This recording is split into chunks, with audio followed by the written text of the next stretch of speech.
मेरी बेनती है जी, ਅਸੀਂ ਪਹਿਲੇ ਦਿਨ ਹੀ ਇੱਕ ਫੈਸਲਾ ਕੀਤਾ ਸੀ ਕਿ ਜਿਹਨੇ ਵੀ ਕੋਈ ਯੋਗਦਾਨ ਪਾਉਣਾ ਲੰਗਰਾਂ ਦੇ ਵਿੱਚ ਆਪਣਾ ਸਿੱਧਾ ਯੋਗਦਾਨ ਪਾ ਦੇਵੇ। ਅਸੀਂ ਕਿਸੇ ਤੋਂ ਵੀ ਨਗਦ ਪੈਸਾ ਨਹੀਂ ਕੋਈ ਲੈ ਰਹੇ।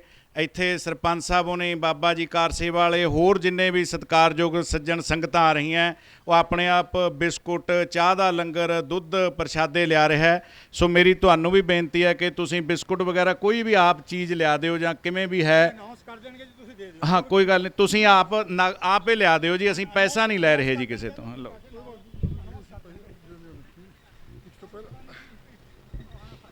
इस तो पहला जी मैं तुहानूं मेजर जनरल सतबीर सिंह जो साडे लीडर ने दिल्ली दे विच, ਉਹ ਤੁਸੀਂ ਕਹਿ ਸਕਦੇ ਹੋ ਬੱਬਰ ਸ਼ੇਰ, ਉਹਨਾਂ ਦੀ ਇੱਕ ਆਵਾਜ਼ ਨਾਲ ਸਾਰਾ ਪੰਜਾਬ, ਹਰਿਆਣਾ, ਮੇ ਵੀ ਸਾਰੇ ਹਿੰਦੁਸਤਾਨ ਦੇ ਇੱਕ ਸਰਵਿਸਮੈਨ ਇਕੱਠੇ ਹੋ ਸਕਦੇ ਆ। ਉਹਨਾਂ ਦੀ ਮੈਂ ਤੁਹਾਨੂੰ ਸਪੀਚ ਸੁਣਾਉਣੀ ਚਾਹੁੰਦਾ 2 ਮਿੰਟ ਵਾਸਤੇ।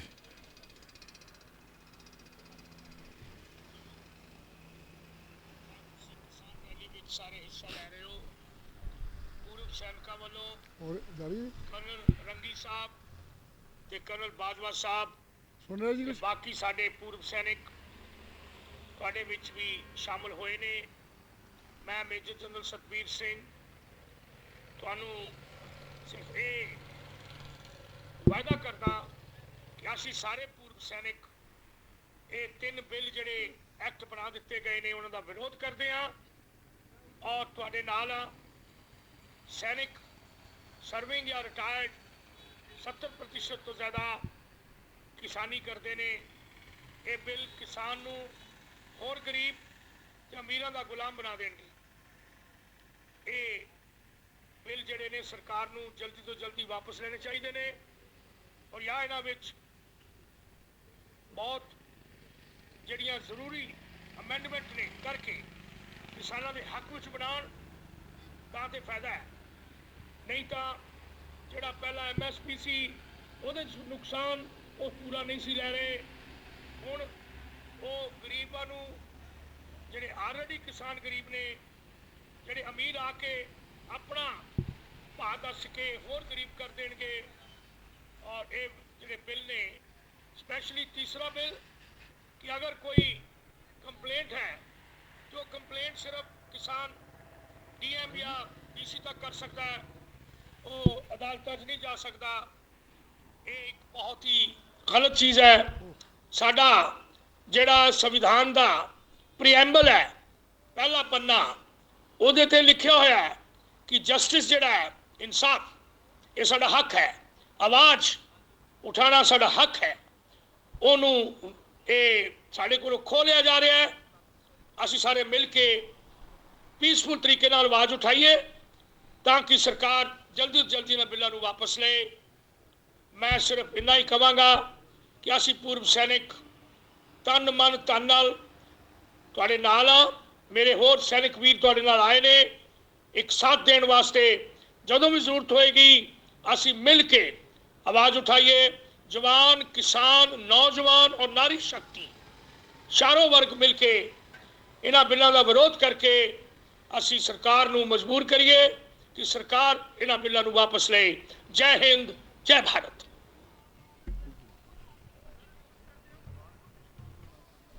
ਹਾਂਜੀ, ਅਸੀਂ ਆਏ ਸੀ ਉੱਧਰੋਂ ਬਿਕੋਜ਼ ਸਾਨੂੰ ਨਹੀਂ ਸੀ ਪਤਾ ਇੱਥੇ ਸਿਸਟਮ ਕੀ ਹੈਗਾ। ਅਗਰ ਕੁਝ ਅਸੀਂ ਦੇਣਾ ਚਾਹੁੰਦੇ ਹਾਂ ਤਾਂ ਥੋੜ੍ਹੀ ਬਹੁਤੀ ਭੇਟ ਉਹ ਅਸੀਂ ਨਾਲ ਲੈ ਕੇ ਆਏ ਸੀ।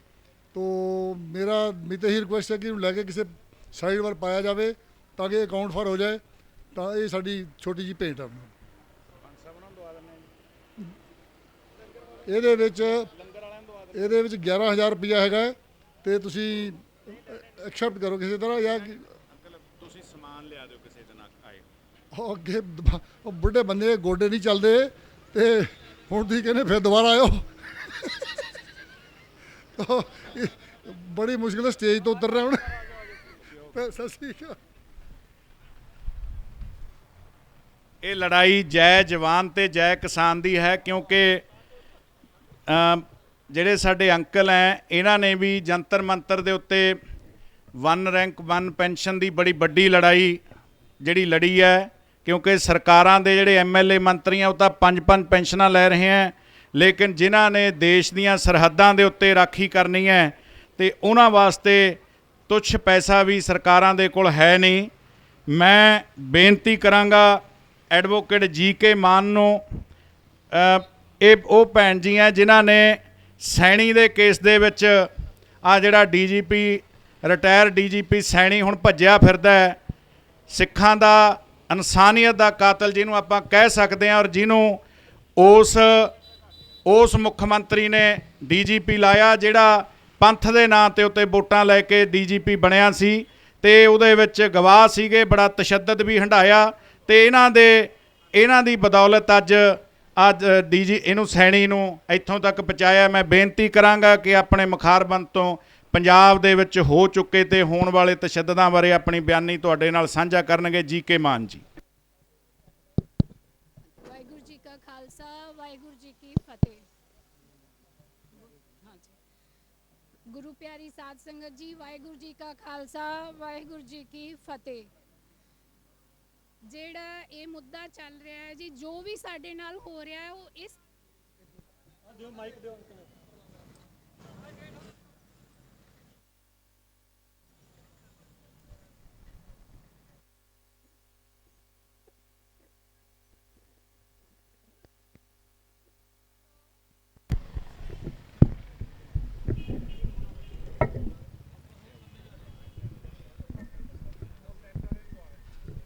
ਵਾਹਿਗੁਰੂ ਜੀ ਕਾ ਖਾਲਸਾ, ਵਾਹਿਗੁਰੂ ਜੀ ਕੀ ਫਤਿਹ। ਜੋ ਵੀ ਸਾਡੇ ਨਾਲ ਹੋ ਰਿਹਾ ਹੈ, ਜਿਹੜਾ ਵੀ ਸੈਟਬੈਕ ਸਾਨੂੰ ਲੱਗ ਰਿਹਾ ਹੈ ਪੰਜਾਬ ਦੇ ਲੋਕਾਂ ਨੂੰ, ਮੈਂ ਇਹ ਦੇਖਿਆ ਹੈ ਕਿ ਇਹ 84 ਤੋਂ ਬਾਅਦ ਹੀ ਸ਼ੁਰੂ ਹੋਇਆ ਹੈ। ਜਦੋਂ ਅਸੀਂ ਇਹ ਸੈਟਬੈਕ ਦਾ ਮੇਨ ਕਾਰਨ ਇਹ ਹੈ ਕਿ ਕਿਸੇ ਵੀ ਮੁੱਦੇ ਤੇ ਅਸੀਂ ਕਦੀ ਯੂਨਾਈਟ ਨਹੀਂ ਹੋਏ, ਅਸੀਂ ਕਿਸੇ ਕਾਜ਼ ਨੂੰ ਆਪਣਾ ਕਾਮਨ ਕਾਜ਼ ਨਹੀਂ ਸਮਝਿਆ। ਹਰ ਬੰਦਾ ਆਪਣੇ ਨਿੱਜੀ ਹਿੱਤਾਂ ਲਈ ਪਿੱਛੇ ਭੱਜਦਾ ਰਿਹਾ ਇਹਨਾਂ ਲੀਡਰਾਂ ਦੇ, ਤੇ ਉਹ ਸਾਨੂੰ ਐਕਸਪਲੋਇਟ ਕਰਦੇ ਰਹੇ। ਇਹੀ ਹਾਲ ਇਹ ਹੋਇਆ ਕਿ ਜਦੋਂ ਬਾਦਲ ਸਾਹਿਬ ਆਏ, ਉਹਨਾਂ ਨੇ ਕਿਹਾ ਕਿ ਜਿੰਨੇ ਝੂਠੇ ਮੁਕਾਬਲੇ ਹੋਏ ਪੰਜਾਬ 'ਚ, ਜਿੰਨੇ ਲੋਕਾਂ ਨਾਲ ਤਸ਼ੱਦਦ ਹੋਇਆ, ਮੈਂ ਇਨਕੁਆਇਰੀ ਕਰਾਵਾਂਗਾ।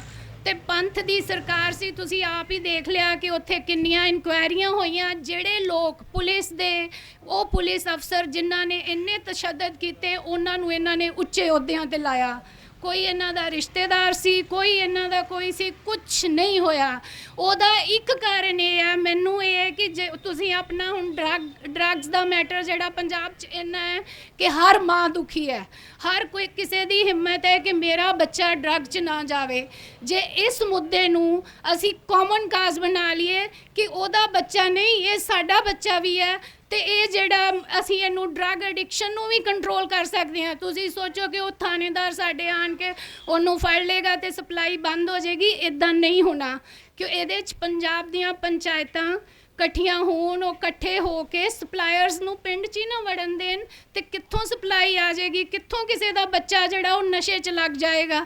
ਇਹਦੇ 'ਚ ਜਦ ਤੱਕ ਅਸੀਂ ਸਾਰੇ ਇਕੱਠੇ ਨਹੀਂ ਹੁੰਦੇ, ਕਿਸੇ ਦੇ ਵੀ ਕੋਈ ਜੇ ਪੁਲਿਸ ਹਰਾਸ ਕਰਦੀ ਹੈ ਜਾਂ ਉਹਨੂੰ ਨਜਾਇਜ਼ ਹਰਾਸ ਕਰ ਰਹੀ ਹੈ, ਤੇ ਅਸੀਂ ਇਕੱਠੇ ਨਹੀਂ ਹੋਵਾਂਗੇ, ਪ੍ਰੋਟੈਸਟ ਨਹੀਂ ਕਰਾਂਗੇ, ਤੇ ਇਹ ਸਾਨੂੰ ਐਕਸਪਲੋਇਟ ਕਰਦੇ ਹੀ ਰਹਿਣਗੇ। ਇਹੀ ਮਸਲਾ ਹੁਣ ਜਿੱਦਾਂ ਕਿਸਾਨੀ ਦਾ ਹੈਗਾ, ਇਹ ਕਿੰਨਾ ਐਗਰੀਕਲਚਰ ਸੈਕਟਰ ਮੇਨ ਇੰਡੀਆ ਦਾ ਸੈਕਟਰ ਹੈ, ਤੇ ਕਿਸਾਨਾਂ ਨੂੰ ਪੁੱਛੇ ਬਗੈਰ ਇੱਕ ਆਰਡੀਨੈਂਸ ਦੇ ਨਾਲ 3 ਬਿੱਲ ਪਾਸ ਕਰ ਦਿੱਤੇ, ਤੇ ਕਿਸਾਨ ਵਿਚਾਰੇ ਕਿੱਥੇ ਜਾਣ। ਇਹ ਉਹੀ ਹਾਲ ਹੋਇਆ ਜਦੋਂ ਇਹਨਾਂ ਨੇ ਉਹ ਵਾਲਮਾਰਟ ਆਇਆ ਤੇ ਛੋਟਾ ਟਰੇਡਰ ਖਤਮ ਹੋ ਗਿਆ। ਇਹੀ ਹਾਲ ਇੱਥੇ ਹੋਣਾ ਹੈ। ਛੋਟੇ ਕਿਸਾਨ ਤੇ ਵਿਚਾਰੇ ਉਹ ਤੇ ਗਏ। ਜੇ ਇਹ ਲਾਗੂ ਹੋ ਜਾਂਦਾ ਹੈ ਤੇ ਜਦ ਤੱਕ ਇਹ MSP ਜਿਹੜੀ ਹੈ ਉਹਦਾ ਮੁੱਲ ਨਿਰਧਾਰਿਤ ਨਹੀਂ ਕਰਦੇ, ਤਦ ਤੱਕ ਇਹਨਾਂ ਨੇ ਇਹ ਜਿਹੜਾ ਸਾਡੀ ਐਕਸਪਲੋਇਟੇਸ਼ਨ ਹੈ। ਅਦਾਨੀ ਅੰਬਾਨੀ ਨੇ ਸਟੋਰ ਭਰ ਲੈਣੇ ਆ ਤੁਹਾਡੇ ਤੋਂ 1000 ਰੁਪਇਆ ਲੈ ਕੇ ਕੁਇੰਟਲ, ਤੇ ਮੁੜ ਕੇ 2500 ਰੁਪਏ ਜਾਂ 5000 ਨੂੰ ਵੇਚਣਗੇ। ਨੰਬਰ 2 ਜਿਹੜਾ ਸਾਡੇ ਨਾਲ ਹੋਇਆ, ਸਾਡੇ ਨਾਲ ਧੱਕਾ ਉਦੋਂ ਹੋਇਆ, ਇਹ ਸੈਣੀ ਨੂੰ ਜਸਟਿਸ ਮਹਿਤਾਬ ਸਿੰਘ ਗਿੱਲ ਨੇ CBI ਇਨਕੁਆਇਰੀ ਕਰਕੇ ਇਹਦੇ ਅਗੇਂਸਟ ਰਿਪੋਰਟ ਆ ਗਈ, ਪਰਚਾ ਦਰਜ ਹੋ ਗਿਆ। ਉੱਥੇ ਵੀ ਮੈਂ CBI ਨੂੰ ਇਨਕੁਆਇਰੀ ਉੱਥੇ ਆਪਣੀ ਸਟੇਟਮੈਂਟ ਦਿੱਤੀ ਸੀ ਕਿ ਇਹ ਬੰਦੇ ਨੇ ਮੁਲਤਾਨੀ ਨੂੰ ਸਾਡੇ ਸਾਹਮਣੇ ਟਾਰਚਰ ਕੀਤਾ ਤੇ ਉਹ ਤੁਰ ਹੀ ਨਹੀਂ ਸਕਦਾ ਸੀ, ਭੱਜਣਾ ਤੇ ਦੂਰ ਦੀ ਗੱਲ। ਤੇ ਮੇਰੀ CBI ਨੇ ਵੀ ਸਟੇਟਮੈਂਟ ਰਿਕਾਰਡ ਕੀਤੀ, ਪਰ ਇਹ ਫਿਰ ਸੈਣੀ ਉਸਦੇ ਅਗੇਂਸਟ ਚਲਾ ਗਿਆ ਸੁਪਰੀਮ ਕੋਰਟ। ਇਹਦੀ ਪਟੀਸ਼ਨ ਉੱਥੋਂ ਡਿਸਮਿਸ ਹੋ ਗਈ। ਫਿਰ ਇਹ ਜਿਹੜੀ ਅਕਾਲੀ ਸਰਕਾਰ ਸੀ ਇਹਨਾਂ ਨੇ ਪਟੀਸ਼ਨ ਪਾਈ। ਚੰਡੀਗੜ੍ਹ ਦਾ ਕੇਸ ਹੈ, ਪੰਜਾਬ ਸਰਕਾਰ ਉੱਥੇ ਜਾ ਕੇ ਸੁਪਰੀਮ ਕੋਰਟ 'ਚ ਇਹ ਕਹਿ ਰਹੀ ਹੈ ਕਿ ਜੀ ਇਹ ਸਾਡਾ ਬੜਾ ਡੈਕੋਰੇਟਿਡ ਆਫੀਸਰ ਹੈ, ਬੜਾ ਅੱਛਾ ਆਫੀਸਰ ਹੈ ਤੇ ਇਹਦੇ ਤੇ ਗਲਤ ਪਰਚਾ ਦਰਜ ਹੋਇਆ। ਉਹ ਪਤਾ ਨਹੀਂ ਕੀ ਮੈਨੂਪੂਲੇਸ਼ਨਸ ਹੋਈਆਂ, ਉੱਥੋਂ ਇਹਨੇ ਆਪਣੇ ਹੱਕ 'ਚ ਆਰਡਰ ਲੈ ਲਿਆ। ਹੁਣ ਜਦੋਂ ਇੱਥੇ ਫਿਰ ਉਸ ਵਿਚਾਰੇ ਗਰੀਬ ਪਰਿਵਾਰ ਦੇ ਭਰਾ, ਉਹਦੇ ਮੁਲਤਾਨੀ ਦੇ ਭਰਾ ਨੇ ਪਰਚਾ ਦਰਜ ਕਰਾਇਆ ਤੇ ਇਹ ਉੱਥੇ ਜਾ ਕੇ ਕੋਰਟ 'ਚ ਕਹਿਣ ਲੱਗੇ ਜੀ ਕੋਈ ਐਵੀਡੈਂਸ ਨਹੀਂ। ਮੈਂ ਕੋਰਟ 'ਚ ਗਈ ਜੀ, ਮੈਂ ਐਵੀਡੈਂਸ ਹਾਂ, ਮੈਂ ਉੱਥੇ ਪ੍ਰੈਜ਼ੈਂਟ ਸੀਗੀ ਥਾਣੇ 'ਚ, ਮੇਰੇ ਹਸਬੈਂਡ ਪ੍ਰੈਜ਼ੈਂਟ ਸੀਗੇ, ਹੋਰ ਕਿੰਨੇ ਲੋਕੀ ਸੀ, ਇਹਨੇ ਤੁਹਾਨੂੰ ਉੱਥੇ ਹੀ ਮਾਰ ਦਿੱਤਾ ਤੇ ਤੁਸੀਂ ਕਹਿ ਰਹੇ ਹੋ ਐਵੀਡੈਂਸ ਨਹੀਂ ਹੈਗੀ।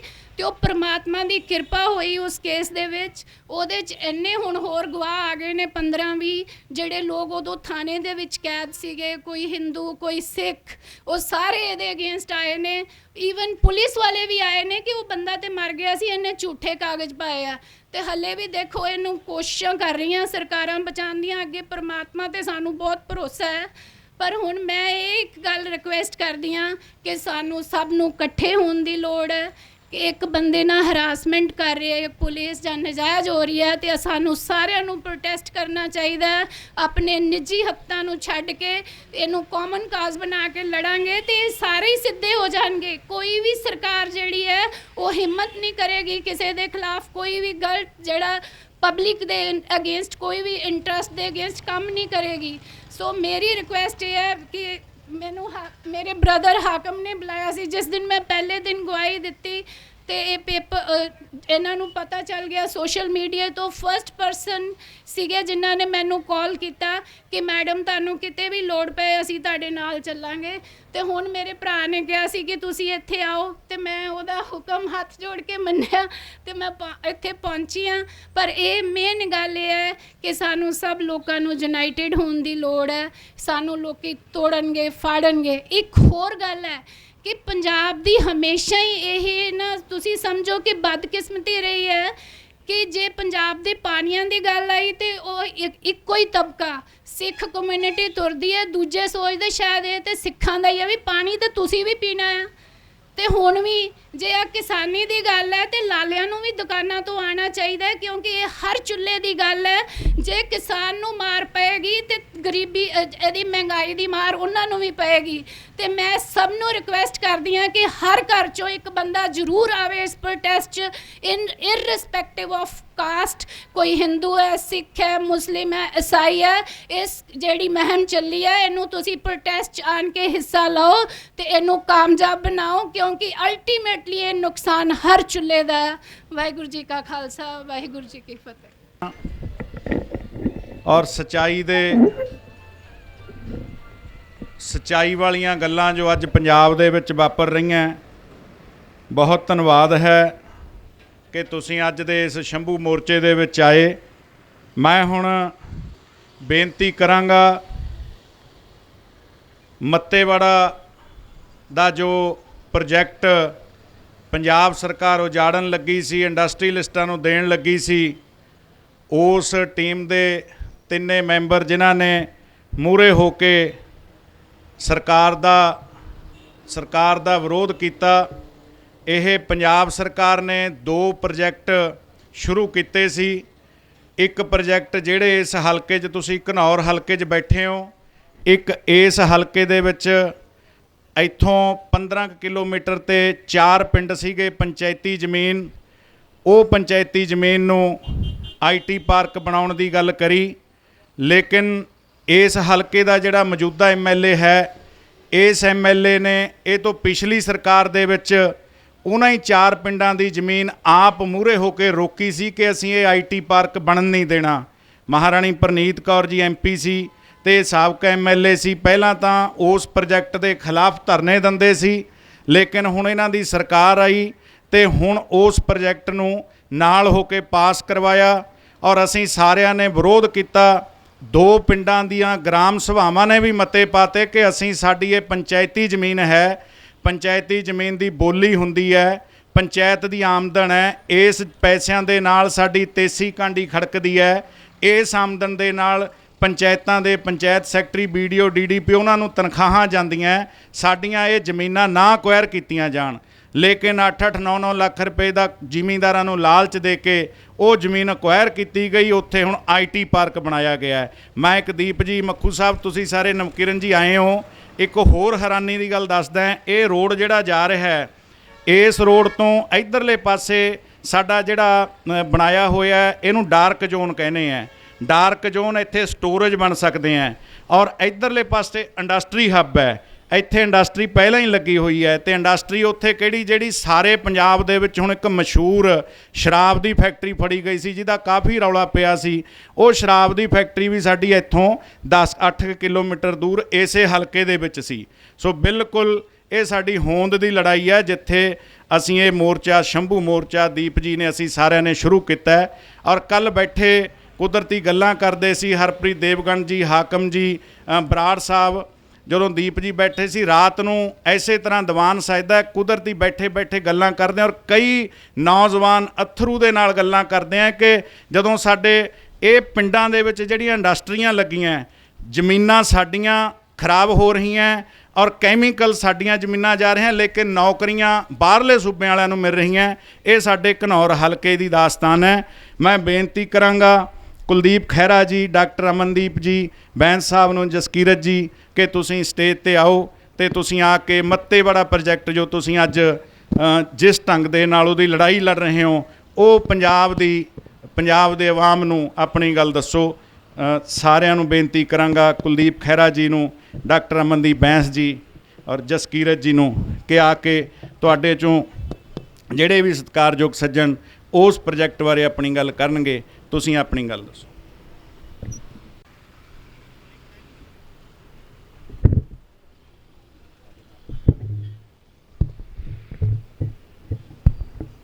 ਵਾਹਿਗੁਰੂ ਜੀ ਕਾ ਖਾਲਸਾ, ਵਾਹਿਗੁਰੂ ਜੀ ਕੀ ਫਤਿਹ। ਮੇਰੇ ਨਾਲ ਸੱਜੇ ਪਾਸੇ ਸਰਦਾਰ ਕੁਲਦੀਪ ਸਿੰਘ ਖਹਿਰਾ ਜੀ, ਮੇਰਾ ਨਾਮ ਅਮਨਦੀਪ ਸਿੰਘ ਬੈਂਸ, ਅਤੇ ਮੇਰੇ ਖੱਬੇ ਪਾਸੇ ਸਰਦਾਰ ਜਸਕੀਰਤ ਸਿੰਘ ਜੀ। ਕੱਲ੍ਹ ਸਾਨੂੰ ਪਤਾ ਲੱਗਿਆ ਵੀ ਅਸੀਂ ਇੱਥੇ ਜਾ ਕੇ ਬੋਲਣਾ ਆ, ਅਤੇ ਬੋਲਣ ਦਾ ਕੋਈ ਜ਼ਿਆਦਾ ਤਜਰਬਾ ਨਹੀਂ ਆ, ਪਰ ਇਹ ਗੱਲ ਜ਼ਰੂਰ ਸੀ ਵੀ ਆਪਣੇ ਦਿਲ ਦੀ ਗੱਲ ਜਿਹੜੀ ਆ ਇਸ ਮੋਰਚੇ ਦੇ ਨਾਲ, ਜਿਹੜਾ ਸਾਡਾ ਸਾਰਿਆਂ ਦਾ ਸਾਂਝਾ ਮੋਰਚਾ, ਉਹਦੇ ਵਿੱਚ ਅਸੀਂ ਜਾ ਕੇ ਸਾਂਝੀ ਜ਼ਰੂਰ ਕਰੀਏ। ਸੋ ਕੋਸ਼ਿਸ਼ ਕਰੂੰਗਾ ਕਿ ਜਿਸ ਕਿਸਾਨੀ ਦੇ ਮਾੜੇ ਦੌਰ ਦੇ ਵਿੱਚੋਂ ਅਸੀਂ ਪਹਿਲਾਂ ਹੀ ਲੰਘਦੇ ਪਏ ਹਾਂ, ਔਰ ਉਹਦੇ 'ਤੇ ਲਗਾਤਾਰ ਹਮਲੇ ਤੇ ਪਹਿਲਾਂ ਹੀ ਹੁੰਦੇ ਪਏ ਆ। ਸਾਡੇ 2 ਕਿਸਾਨ ਸਾਥੀ ਐਵਰੇਜ ਅਸੀਂ ਰੋਜ਼ ਗਵਾ ਲੈਂਦੇ ਹਾਂ। ਇੰਨੀਆਂ ਪ੍ਰੋਬਲਮ ਦੇ ਬਾਵਜੂਦ ਜਦੋਂ ਕੁਦਰਤੀ ਕਰੋਪੀ ਆਈ, ਕਹਿੰਦੇ ਜਦੋਂ ਕੁਦਰਤੀ ਕਰੋਪੀ ਆਉਂਦੀ ਆ, ਉਦੋਂ ਮਾੜੀਆਂ ਸਰਕਾਰਾਂ ਆਪਣੇ ਜਿਹੜੇ ਮਨਸੂਬੇ ਆ ਉਹਨਾਂ ਨੂੰ ਕਾਮਯਾਬ ਕਰਨ ਵਿੱਚ ਲੱਗ ਜਾਂਦੀਆਂ। ਅਜਿਹਾ ਬਾਕੀ ਮੁਲਕ ਵੀ ਕਰਦੇ ਹੁੰਦੇ ਆ। ਜਿਵੇਂ ਗਵਾਂਢੀ ਮੁਲਕ ਨੇ ਸਰਹੱਦਾਂ 'ਤੇ ਆਪਣੀਆਂ ਗਤੀਵਿਧੀਆਂ ਤੇਜ਼ ਕਰ ਦਿੱਤੀਆਂ, ਉਸੇ ਤਰ੍ਹਾਂ ਭਾਰਤ ਦੀ ਸਰਕਾਰ ਨੇ ਆਪਣੇ ਹੀ ਅੰਦਰ ਆਪਣੇ ਹੀ ਲੋਕਾਂ ਦੇ ਉੱਤੇ ਆਪਣੇ ਤਰੀਕੇ ਦੇ ਨਾਲ ਹਮਲੇ ਜਿਹੜੇ ਆ ਤੇਜ਼ ਕਰ ਦਿੱਤੇ। ਔਰ ਇਹ ਹਮਲੇ ਸਾਡੇ ਉੱਤੇ ਦਿੱਲੀੋਂ ਦੇ ਨਾਲ ਕਦੇ ਦਿੱਲੀੋਂ ਤੇ ਚੰਡੀਗੜ੍ਹੋਂ, ਕਹਿਣ ਦਾ ਮਤਲਬ ਜਿਵੇਂ ਭੈਣ ਜੀ ਉਹਨਾਂ ਨੇ ਪਹਿਲਾਂ ਕਿਹਾ ਵੀ ਜਿਹੜੀ ਸਾਡੀ ਪੋਲੀਟੀਕਲ ਕਲਾਸ ਆ ਉਹਨੂੰ ਕਿਸੇ ਚੀਜ਼ ਨਾਲ ਤੇ ਨਹੀਂ, ਕਿਸੇ ਚੀਜ਼ ਨਾਲ ਪਿਆਰ ਨਹੀਂ, ਉਹਨਾਂ ਨੂੰ ਸਾਡੀ ਜ਼ਿੰਦਗੀਆਂ ਦੇ ਨਾਲ ਤੇ ਨਹੀਂ, ਉਹ ਸਾਡੀਆਂ ਜ਼ਿੰਦਗੀਆਂ ਉਹਨਾਂ ਦੇ ਲਈ ਇੱਕ ਸਟੈਟਿਸਟਿਕਸ ਜਿਹੜੇ ਆ ਉਹ ਬਣ ਕੇ ਰਹਿ ਗਏ ਆ।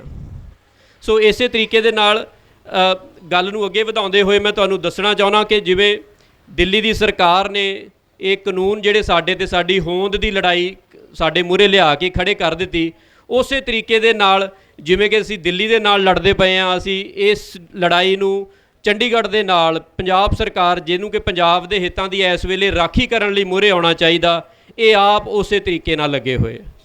ਫਰਕ ਸਿਰਫ ਇੰਨਾ ਵੀ ਜਿਹੜੇ ਦਿੱਲੀ ਦੇ ਕਾਨੂੰਨ ਆਏ ਆ ਉਹਦੇ ਵਿੱਚ ਸਾਡੀਆਂ ਜ਼ਮੀਨਾਂ ਜਿਹੜੀਆਂ ਆ ਉਹਦੇ ਵਿੱਚ ਸ਼ਾਇਦ ਕੰਟਰੈਕਚੁਅਲ ਫਾਰਮਿੰਗ ਲਈ ਜਾਣਗੀਆਂ, ਅਤੇ ਜਿਹੜੇ ਪੰਜਾਬ ਸਰਕਾਰ ਦੇ ਹਮਲੇ ਆ ਉਹਦੇ ਵਿੱਚ ਪੱਕੇ ਤੌਰ 'ਤੇ ਫਰੀ ਹੋਲਡ ਜਿਹੜੀਆਂ ਸਾਡੀਆਂ ਚਾਹੇ ਸ਼ਾਮਲਾਟਾਂ ਆ, ਪਿੰਡਾਂ ਦੀਆਂ ਜ਼ਮੀਨਾਂ ਜਾਂ ਸਾਡੀ ਪੰਜਾਬ ਦੇ ਕਿਸਾਨ ਦੀ ਮਾਲਕੀ ਦੀਆਂ ਜ਼ਮੀਨਾਂ ਆ, ਪੱਕੇ ਤੌਰ 'ਤੇ ਪੰਜਾਬ ਵਿਰੋਧੀ ਲੋਕ ਜਿਹੜੇ ਪਹਿਲਾਂ ਹੀ ਪੰਜਾਬ ਦੇ ਵਿੱਚ ਜਿਨ੍ਹਾਂ ਨੇ ਬਹੁਤ ਜ਼ਿਆਦਾ ਘਾਣ ਕੀਤਾ ਆ, ਉਹਨਾਂ ਦੇ ਹੱਥ ਵਿੱਚ ਜਾਣ ਦੀ ਜਿਹੜੀ ਆ ਤਿਆਰੀ ਜਿਹੜੀ ਆ ਸ਼ੁਰੂ ਹੋ ਗਈ ਆ।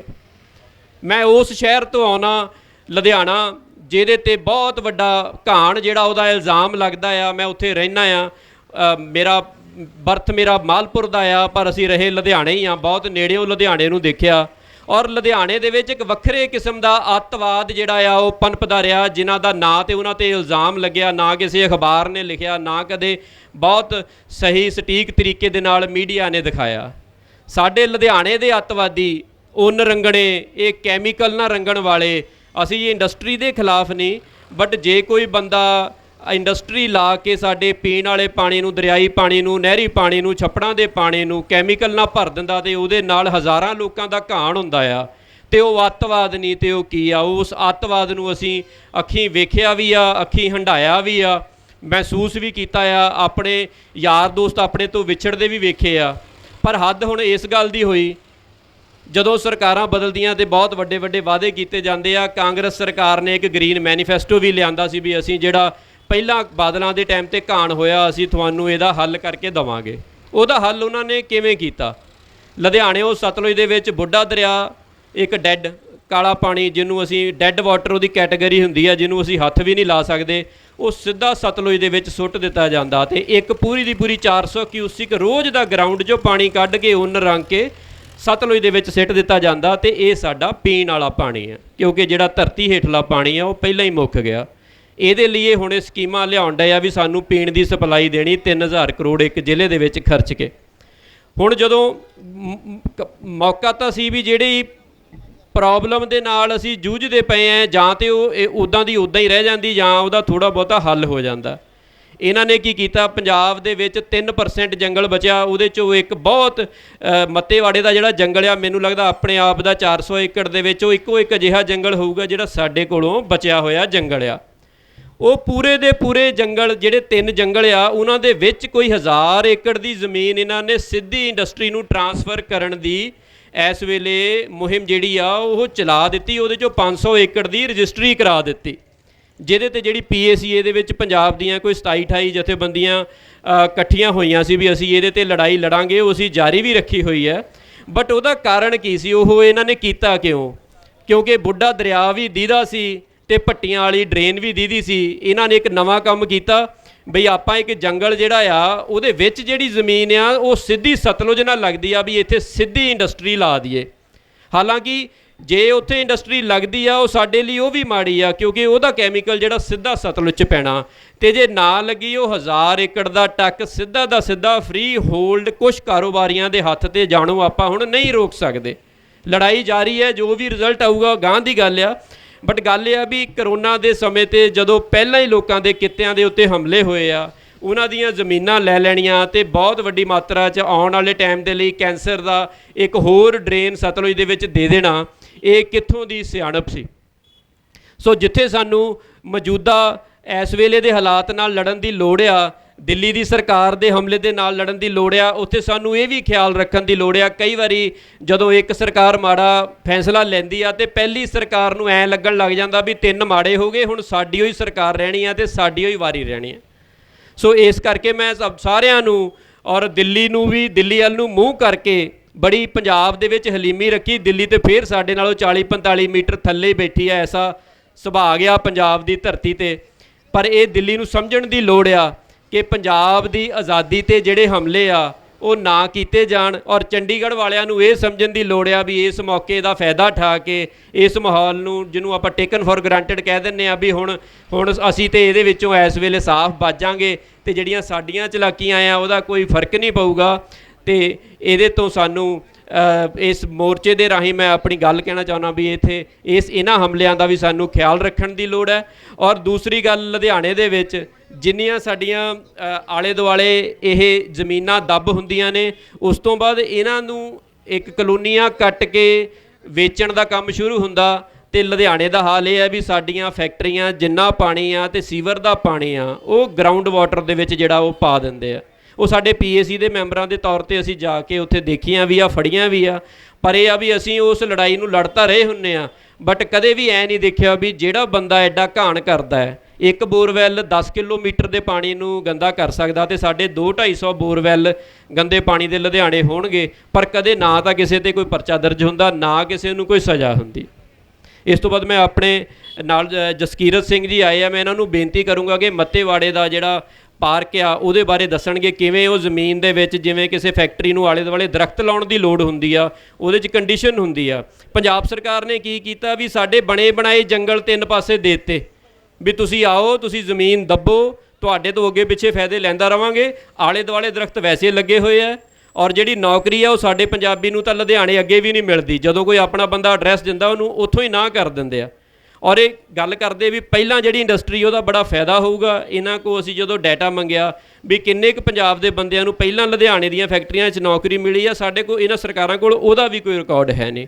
ਸੋ ਇਹ ਜਿਹੜੀਆਂ ਇੰਡਸਟਰੀਅਲ ਪਾਰਕ ਆ ਇਹਦੇ 3 ਪਾਸੇ ਸਾਡਾ ਜੰਗਲ ਵਰਤਣ ਲੱਗੇ ਆ, ਇੱਕ ਪਾਸੇ ਦਰਿਆ ਆ। ਸਾਡੇ ਲੋਕ ਇੱਥੋਂ ਵੀ ਉੱਜੜਨਗੇ, ਬਿਮਾਰੀ ਕਰਕੇ ਬਠਿੰਡੇ ਤੱਕ ਹੋਰ ਜਗ੍ਹਾ 'ਤੇ ਵੀ ਉੱਜੜਨਗੇ। ਔਰ ਇੱਕ ਸਭ ਤੋਂ ਜਿਹੜਾ ਆਖਰੀ ਹਮਲਾ ਜਿਹੜਾ ਸਾਡਾ ਵੋਟ ਦਾ ਹੱਕ ਰਹਿ ਗਿਆ ਆ, ਕਿਉਂਕਿ ਇੱਕ ਫੈਕਟਰੀ ਲੱਗਣ ਦੇ ਨਾਲ 1000 ਬੰਦਾ ਬਾਹਰੋਂ ਆ ਜਾਂਦਾ ਤੇ ਸਾਡੇ ਤੇ ਇੱਕ ਪਿੰਡ ਦੀ ਉੱਥੇ ਜਿਹੜੀ ਵੋਟ ਆ ਉਹ 200-250 ਹੁੰਦੀ ਆ, ਉਹ 'ਚੋਂ 120 ਕੁ ਬੰਦਾ ਵੋਟ ਪਾਉਂਦਾ ਤੇ ਸਾਡਾ ਜਿਹੜਾ ਆਖਰੀ ਹੱਕ ਆ ਉਹ ਵੀ ਉਹਦੇ 'ਚ ਜਾਂਦਾ ਲੱਗਦਾ ਤੇ ਅਸੀਂ ਪੰਜਾਬ ਦੇ ਵਿੱਚ ਇੱਕ ਰਿਫਿਊਜੀ ਬਣ ਕੇ ਰਹਿ ਜਾਵਾਂਗੇ। ਤੇ ਮੈਂ ਜਸਕੀਰਤ ਜੀ ਨੂੰ ਕਹਿਣਾ ਕਿ ਜੋ ਤੁਸੀਂ ਕਹਿਣਾ ਚਾਹੁੰਦੇ ਹੋ ਪਲੀਜ਼ ਕਹੋ। ਧੰਨਵਾਦ। ਵਾਹਿਗੁਰੂ ਜੀ ਕਾ ਖਾਲਸਾ, ਵਾਹਿਗੁਰੂ ਜੀ ਕੀ ਫਤਿਹ।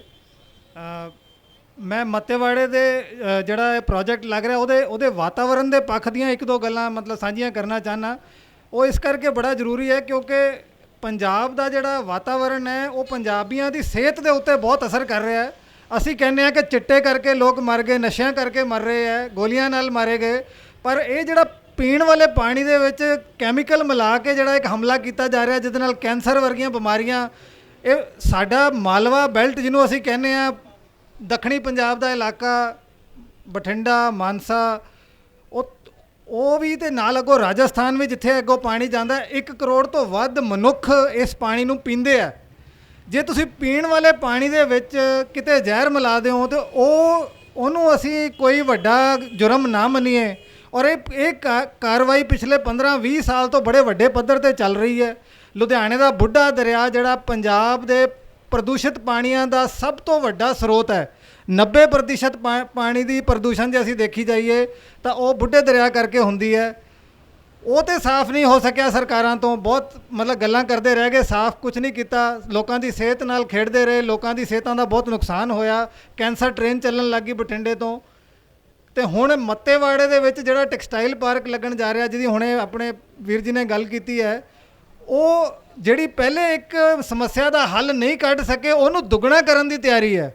ਮਤਲਬ ਜਿਹੜੇ ਸਤਲੁਜ ਵਿੱਚ ਅਸੀਂ ਬੁੱਢਾ ਦਰਿਆ ਪਾ ਰਹੇ ਸੀ, ਹੁਣ ਸਿੱਧਾ ਉਸ ਸਤਲੁਜ ਦੇ ਉੱਤੇ ਮੱਤੇਵਾੜਾ ਜੋ ਕਿ ਲੁਧਿਆਣੇ ਤੋਂ 12-15 ਕਿਲੋਮੀਟਰ ਦੀ ਦੂਰੀ ਤੇ ਹੈ, ਉੱਥੇ 1000 ਏਕੜ ਦੇ ਵਿੱਚ ਇੰਡਸਟਰੀ ਲੱਗੂਗੀ, ਉਹ ਵੀ ਟੈਕਸਟਾਈਲ ਇੰਡਸਟਰੀ। ਉਹਨੂੰ ਲਗਾਉਣ ਦੀ ਪੂਰੀ ਤਿਆਰੀ ਹੈ, ਜ਼ਮੀਨਾਂ ਐਕਵਾਇਰ ਹੋ ਚੁੱਕੀਆਂ। ਸਾਡੀ ਜਥੇਬੰਦੀ ਜਿੱਥੋਂ ਤੱਕ ਸੰਘਰਸ਼ ਕਰ ਰਹੀ ਹੈ, ਅਸੀਂ NGT ਵੱਲ ਮੂੰਹ ਕੀਤਾ। ਹੁਣ ਬਾਕੀ ਸਾਰੀਆਂ ਲੜਾਈਆਂ ਇੱਥੋਂ ਜਿੰਨੀਆਂ ਹੋ ਸਕਦੀਆਂ ਸੀ ਅਸੀਂ ਕਰ ਲਿੱਤੀਆਂ। ਇੱਕ ਲੀਗਲ ਇੱਕ ਵਕਾਲਤ ਕਹਿ ਲਈਏ ਜਾਂ ਇੱਕ ਇਨਸਾਫ ਦਾ ਅਸੀਂ ਕੁੰਡਾ ਖੜਕਾ ਰਹੇ ਹਾਂ, ਨੈਸ਼ਨਲ ਗ੍ਰੀਨ ਟ੍ਰਾਈਬਿਊਨਲ ਦਾ, ਜਿਹੜੀ ਦਿੱਲੀ ਦੀ ਇੱਕ ਵਾਤਾਵਰਣ ਦੀ ਅਦਾਲਤ ਹੈ, ਕਿ ਇਹਦੇ ਤੋਂ ਬਚਾਇਆ ਜਾਵੇ ਪੰਜਾਬ ਨੂੰ। ਉਹਦੇ ਵਿੱਚ ਕਿਉਂਕਿ ਸਤਲੁਜ ਦੇ ਬਿਲਕੁਲ ਕੰਢੇ 'ਤੇ ਇੰਡਸਟਰੀ ਲੱਗਣਾ, ਉਹਦੇ ਆਲੇ ਦੁਆਲੇ ਇੱਕੋ ਇੱਕ ਜਿਹੜਾ ਸੈਂਟਰ ਪੰਜਾਬ ਦਾ ਹੈਗਾ, ਉਹਦੇ ਵਿੱਚ ਇੱਕੋ ਇੱਕ ਜੰਗਲ ਬਚਿਆ, ਮੱਤੇਵਾੜੇ ਦਾ ਜੰਗਲ। ਇਹ ਤਕਰੀਬਨ ਕੋਈ 4000 ਏਕੜ ਦਾ ਜੰਗਲ ਹੈ। ਉਹਦੇ ਵਿੱਚੋਂ ਵਿਚਕਾਰ ਬਿਲਕੁਲ 3 ਪਾਸੇ ਜੰਗਲ, ਚੌਥੇ ਪਾਸੇ ਦਰਿਆ ਪੀਣ ਵਾਲੇ ਪਾਣੀ ਦਾ, ਉਹਦੇ ਵਿੱਚ ਇੰਡਸਟਰੀ ਲਗਾਈ ਜਾ ਰਹੀ ਹੈ। ਤੇ ਇਹਦਾ ਜਿਹੜਾ ਨੁਕਸਾਨ ਆਉਣ ਵਾਲੀਆਂ ਪੀੜ੍ਹੀਆਂ ਨੂੰ ਵੀ ਬਹੁਤ ਹੋਏਗਾ। ਤੇ ਸਾਨੂੰ ਪੰਜਾਬੀਆਂ ਨੂੰ ਇੱਕ ਇਹਦੇ ਵਾਸਤੇ ਵੀ ਹਮਲਾ ਮਾਰਨਾ ਚਾਹੀਦਾ ਹੈ। ਜਿੱਥੇ ਕਿਸਾਨੀ ਵਾਸਤੇ ਜੋ ਆਪਾਂ ਗੱਲ ਕਰਦੇ ਹਾਂ ਕਿ ਬਿੱਲ ਬਿਨਾਂ ਪੁੱਛੇ ਲਿਆਂਦੇ, ਬਿਨਾਂ ਪੁੱਛੇ ਕਿਸੇ ਦੇ ਉੱਤੇ ਥੋਪ ਦਿੱਤੇ ਗਏ, ਉਹੀ ਗੱਲ ਇੱਥੇ ਵੀ ਹੋਣ ਜਾ ਰਹੀ ਹੈ ਕਿ ਗੱਲ ਨੂੰ ਸਮਝੇ ਬਿਨਾਂ ਕਿ ਉਹਦਾ ਫਾਇਦਾ ਕੀ ਹੋਊਗਾ, ਨੁਕਸਾਨ ਕੀ ਹੋਊਗਾ, ਲੋਕਾਂ ਦੀ ਸਿਹਤ ਦਾ ਕੀ ਬਣੂਗਾ। ਇਹ ਇੱਕ ਪਾਸ ਕਰ ਦਿੱਤਾ ਗਿਆ ਕਿ ਇੱਥੇ ਇੰਡਸਟਰੀ ਦਾ ਪਾਰਕ ਲੱਗੂਗਾ, ਉੱਥੇ ਜਿਹੜੀ ਇੰਡਸਟਰੀ ਲੱਗਣੀ ਲੱਗੂਗੀ, ਪੀਣ ਵਾਲਾ ਪਾਣੀ ਜਿੱਥੇ ਜਾਂਦਾ ਜਾਵੇ, ਪੰਜਾਬੀਆਂ ਦੀ ਸਿਹਤ ਜਿੱਥੇ ਜਾਂਦੀ ਜਾਵੇ। ਮੇਰਾ ਖਿਆਲ ਹੈ ਇਹਦੇ ਵਾਸਤੇ ਵੀ ਸਾਨੂੰ ਜਿਹੜਾ ਹੈ ਉਹ ਤਕੜੇ ਹੋ ਕੇ ਸਰਕਾਰਾਂ ਤੋਂ ਸਵਾਲ ਪੁੱਛਣ ਦੀ ਲੋੜ ਹੈ ਤੇ ਸਰਕਾਰਾਂ ਨਾਲ ਟਾਕਰਾ ਲੈਣ ਦੀ ਲੋੜ ਹੈ।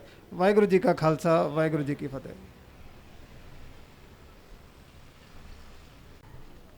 ਅਸਲ ਤਸਵੀਰ ਜੋ ਮੱਤੇਵਾੜਾ ਜੰਗਲ ਦੀ ਆਪਾਂ ਅਕਸਰ ਟੈਲੀਵਿਜ਼ਨ ਜਾਂ ਅਖਬਾਰਾਂ ਦੇ ਵਿੱਚ ਪੜ੍ਹਦੇ ਸੀ, ਉਹ ਬੈਂਸ ਸਾਹਿਬ ਉਹਨਾਂ ਨੇ, ਇਹਨਾਂ ਦੀ ਸਾਰੀ ਟੀਮ ਨੇ ਆਪਾਂ ਨੂੰ ਦੱਸੀ ਹੈ। ਕੁਲਦੀਪ ਖਹਿਰਾ ਜੀ ਨੇ, ਜਸਕੀਰਤ ਜੀ ਨੇ, ਔਰ ਸੱਚਾਈ ਆਪਣੇ ਸਾਹਮਣੇ ਰੱਖੀ ਹੈ। ਕਿਉਂਕਿ ਹੋਂਦ ਅਸਲ ਦੇ ਵਿੱਚ ਪੰਜਾਬ ਦੀ ਇਸੇ ਤਰ੍ਹਾਂ ਇਹ ਸਰਕਾਰਾਂ ਖਤਮ ਕਰਦੀਆਂ ਜਾ ਰਹੀਆਂ, ਔਰ ਆਪਾਂ ਇਸੇ ਹੋਂਦ ਦੀ ਲੜਾਈ ਲੜਦੇ ਜਾ ਰਹੇ ਹਾਂ। ਔਰ ਇਸੇ ਹੋਂਦ ਦੀ ਲੜਾਈ ਲੜਦੇ ਲੜਦੇ ਸਾਡੇ ਵਿੱਚੋਂ ਭਾਈ ਜਸਵੰਤ ਸਿੰਘ ਜੀ ਖਾਲੜਾ ਸਾਹਿਬ ਉਹ ਵੀ ਕੂਚ ਕਰ ਗਏ ਔਰ ਅੱਜ ਤੱਕ ਉਹਨਾਂ ਦਾ ਪਤਾ ਨਹੀਂ ਲੱਗਿਆ। ਉਹ ਵੀ ਇਹੀ ਲੜਾਈਆਂ ਲੜਦੇ ਸੀ, ਲਵਾਰਸ ਲਾਸ਼ਾਂ ਕਹਿ ਕੇ ਜੋ ਸਾੜ ਦਿੱਤੀਆਂ ਗਈਆਂ ਉਹਨਾਂ ਦੀ ਲੜਾਈ ਖਾਲੜਾ ਜੀ ਲੜਦੇ ਸੀ। ਅੱਜ ਉਸ ਮਿਸ਼ਨ ਤੋਂ ਵੀ ਸੁਖਬੀਰ ਸਿੰਘ ਜੀ, ਬਲਜੀਤ ਸਿੰਘ ਜੀ ਤੇ ਸਾਥੀ ਸਾਡੇ ਦਰਮਿਆਨ ਪਹੁੰਚੇ ਨੇ ਔਰ ਪੰਜਾਬ ਦੇ ਵਿੱਚੋਂ ਹਰ ਕੋਨੇ ਤੋਂ ਮੈਂ ਦੇਖ ਰਿਹਾ ਜਾਂ ਮੱਖੂ ਸਾਹਿਬ ਆਏ, ਪੂਰੀ ਬੱਸ ਭਰ ਕੇ ਆਏ ਔਰ ਬੜੀ ਦੂਰ ਤੋਂ ਆਏ ਨੇ। ਹੋਰ ਵੀ ਨੌਜਵਾਨਾਂ ਦਾ ਜਥਾ, ਬੜੇ ਨਾਮਵਰ ਸ਼ਖਸੀਅਤਾਂ।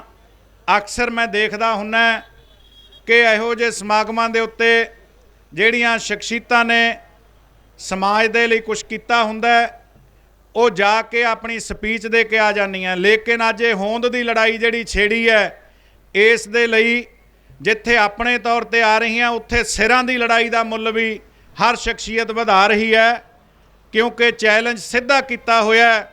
ਜਦੋਂ ਆਪਣੀ ਮਿੱਟੀ ਦੇ ਲਈ ਮਿੱਟੀ ਦੀ ਲੜਾਈ ਸਿੱਧੀ ਦਿੱਲੀ ਸਰਕਾਰ ਨੇ ਛੇੜ ਲਈ ਤਾਂ ਸਾਡਾ ਚੈਲੰਜ ਵੀ ਸਿੱਧਾ ਹੈ।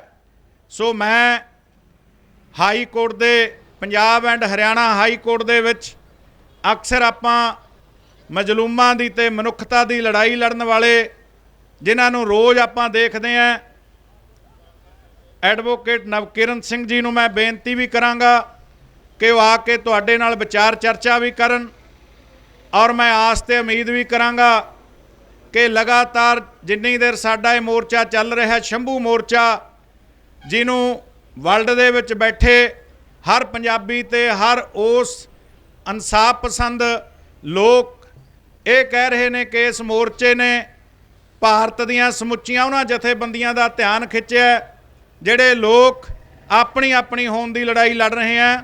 ਸੋ ਮੈਂ ਨਵਕਿਰਨ ਸਿੰਘ ਜੀ ਨੂੰ ਬੇਨਤੀ ਕਰਾਂਗਾ, ਐਡਵੋਕੇਟ ਸਾਹਿਬ ਨੂੰ, ਕਿ ਆ ਕੇ ਆਪਣੇ ਬੜਮੁੱਲੇ ਵਿਚਾਰਾਂ ਦੀ ਸਾਂਝ ਸੰਗਤਾਂ ਦੇ ਨਾਲ ਪਾਉਣਗੇ।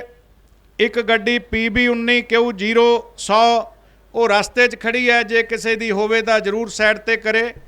ਸੋ ਮੈਂ ਇੱਕ ਵਾਰੀ ਫੇਰ ਇੱਕ ਬੇਨਤੀ ਹੈ ਕਿ ਜਿਹੜੇ ਸਤਿਕਾਰਯੋਗ ਸੱਜਣ ਇੱਕ ਫੰਡ ਦੇ ਕੇ ਗਏ ਸੀ, ਉਹਨਾਂ 'ਚੋਂ 7000 ਰੁਪਇਆ ਟੈਂਟ ਦਾ ਤੇ 6000 ਰੁਪਇਆ ਲਾਊਡ ਸਪੀਕਰ ਦਾ ਅਸੀਂ ਬੇਨਤੀ ਕਰੀ ਸੀ ਕਿ ਅਸੀਂ ਨਗਦ ਕੋਈ ਪੈਸਾ ਲੈਣਾ ਨਹੀਂ, ਲੇਕਿਨ ਅੰਕਲ ਬਾਹਲਾ ਕਹਿਣ ਲੱਗੇ ਕਿ ਅਸੀਂ ਦੇ ਕੇ ਜਾਣਾ, ਤਾਂ ਉਹਨਾਂ ਤੋਂ ਹੀ ਅਸੀਂ ਸਿੱਧੇ ਪੈਸੇ ਟੈਂਟ ਦਾ ਤੇ ਸਾਊਂਡ ਵਾਲਿਆਂ ਦਾ ਦਵਾ ਦਿੱਤਾ ਔਰ ਆਸ ਕਰਦੇ ਹਾਂ ਕਿ ਜਿੰਨਾ ਵੀ ਲੰਗਰ ਜਾਂ ਜਿੰਨਾ ਵੀ ਹੋਰ ਸਾਰਾ ਉਰੇ ਹੋ ਰਿਹਾ ਸੰਗਤਾਂ ਵੱਲੋਂ ਹੀ ਹੋ ਰਿਹਾ, ਅਸੀਂ ਕਿਸੇ ਤੋਂ ਕੋਈ ਨਗਦ ਮਾਇਕ ਮਦਦ ਨਹੀਂ ਇੱਥੇ ਮੰਗ ਰਹੇ। ਸੋ ਹੋਰ ਵੀ ਸੰਗਤਾਂ ਨੇ ਜੇ ਕੋਈ ਚਾਹ ਦਾ ਲੰਗਰ ਜਾਂ ਹੋਰ ਲਿਆਉਣਾ ਹੈ ਬਣਾ ਕੇ ਵੀ ਲਿਆ ਸਕਦੇ ਆ ਜਾਂ ਉਰੇ ਵੀ ਬਣਾ ਸਕਦੇ ਆ, ਕਿਉਂਕਿ ਗੁਰੂ ਕਾ ਲੰਗਰ ਹੈ, ਗੁਰੂ ਦਾ ਪ੍ਰੋਗਰਾਮ ਹੈ।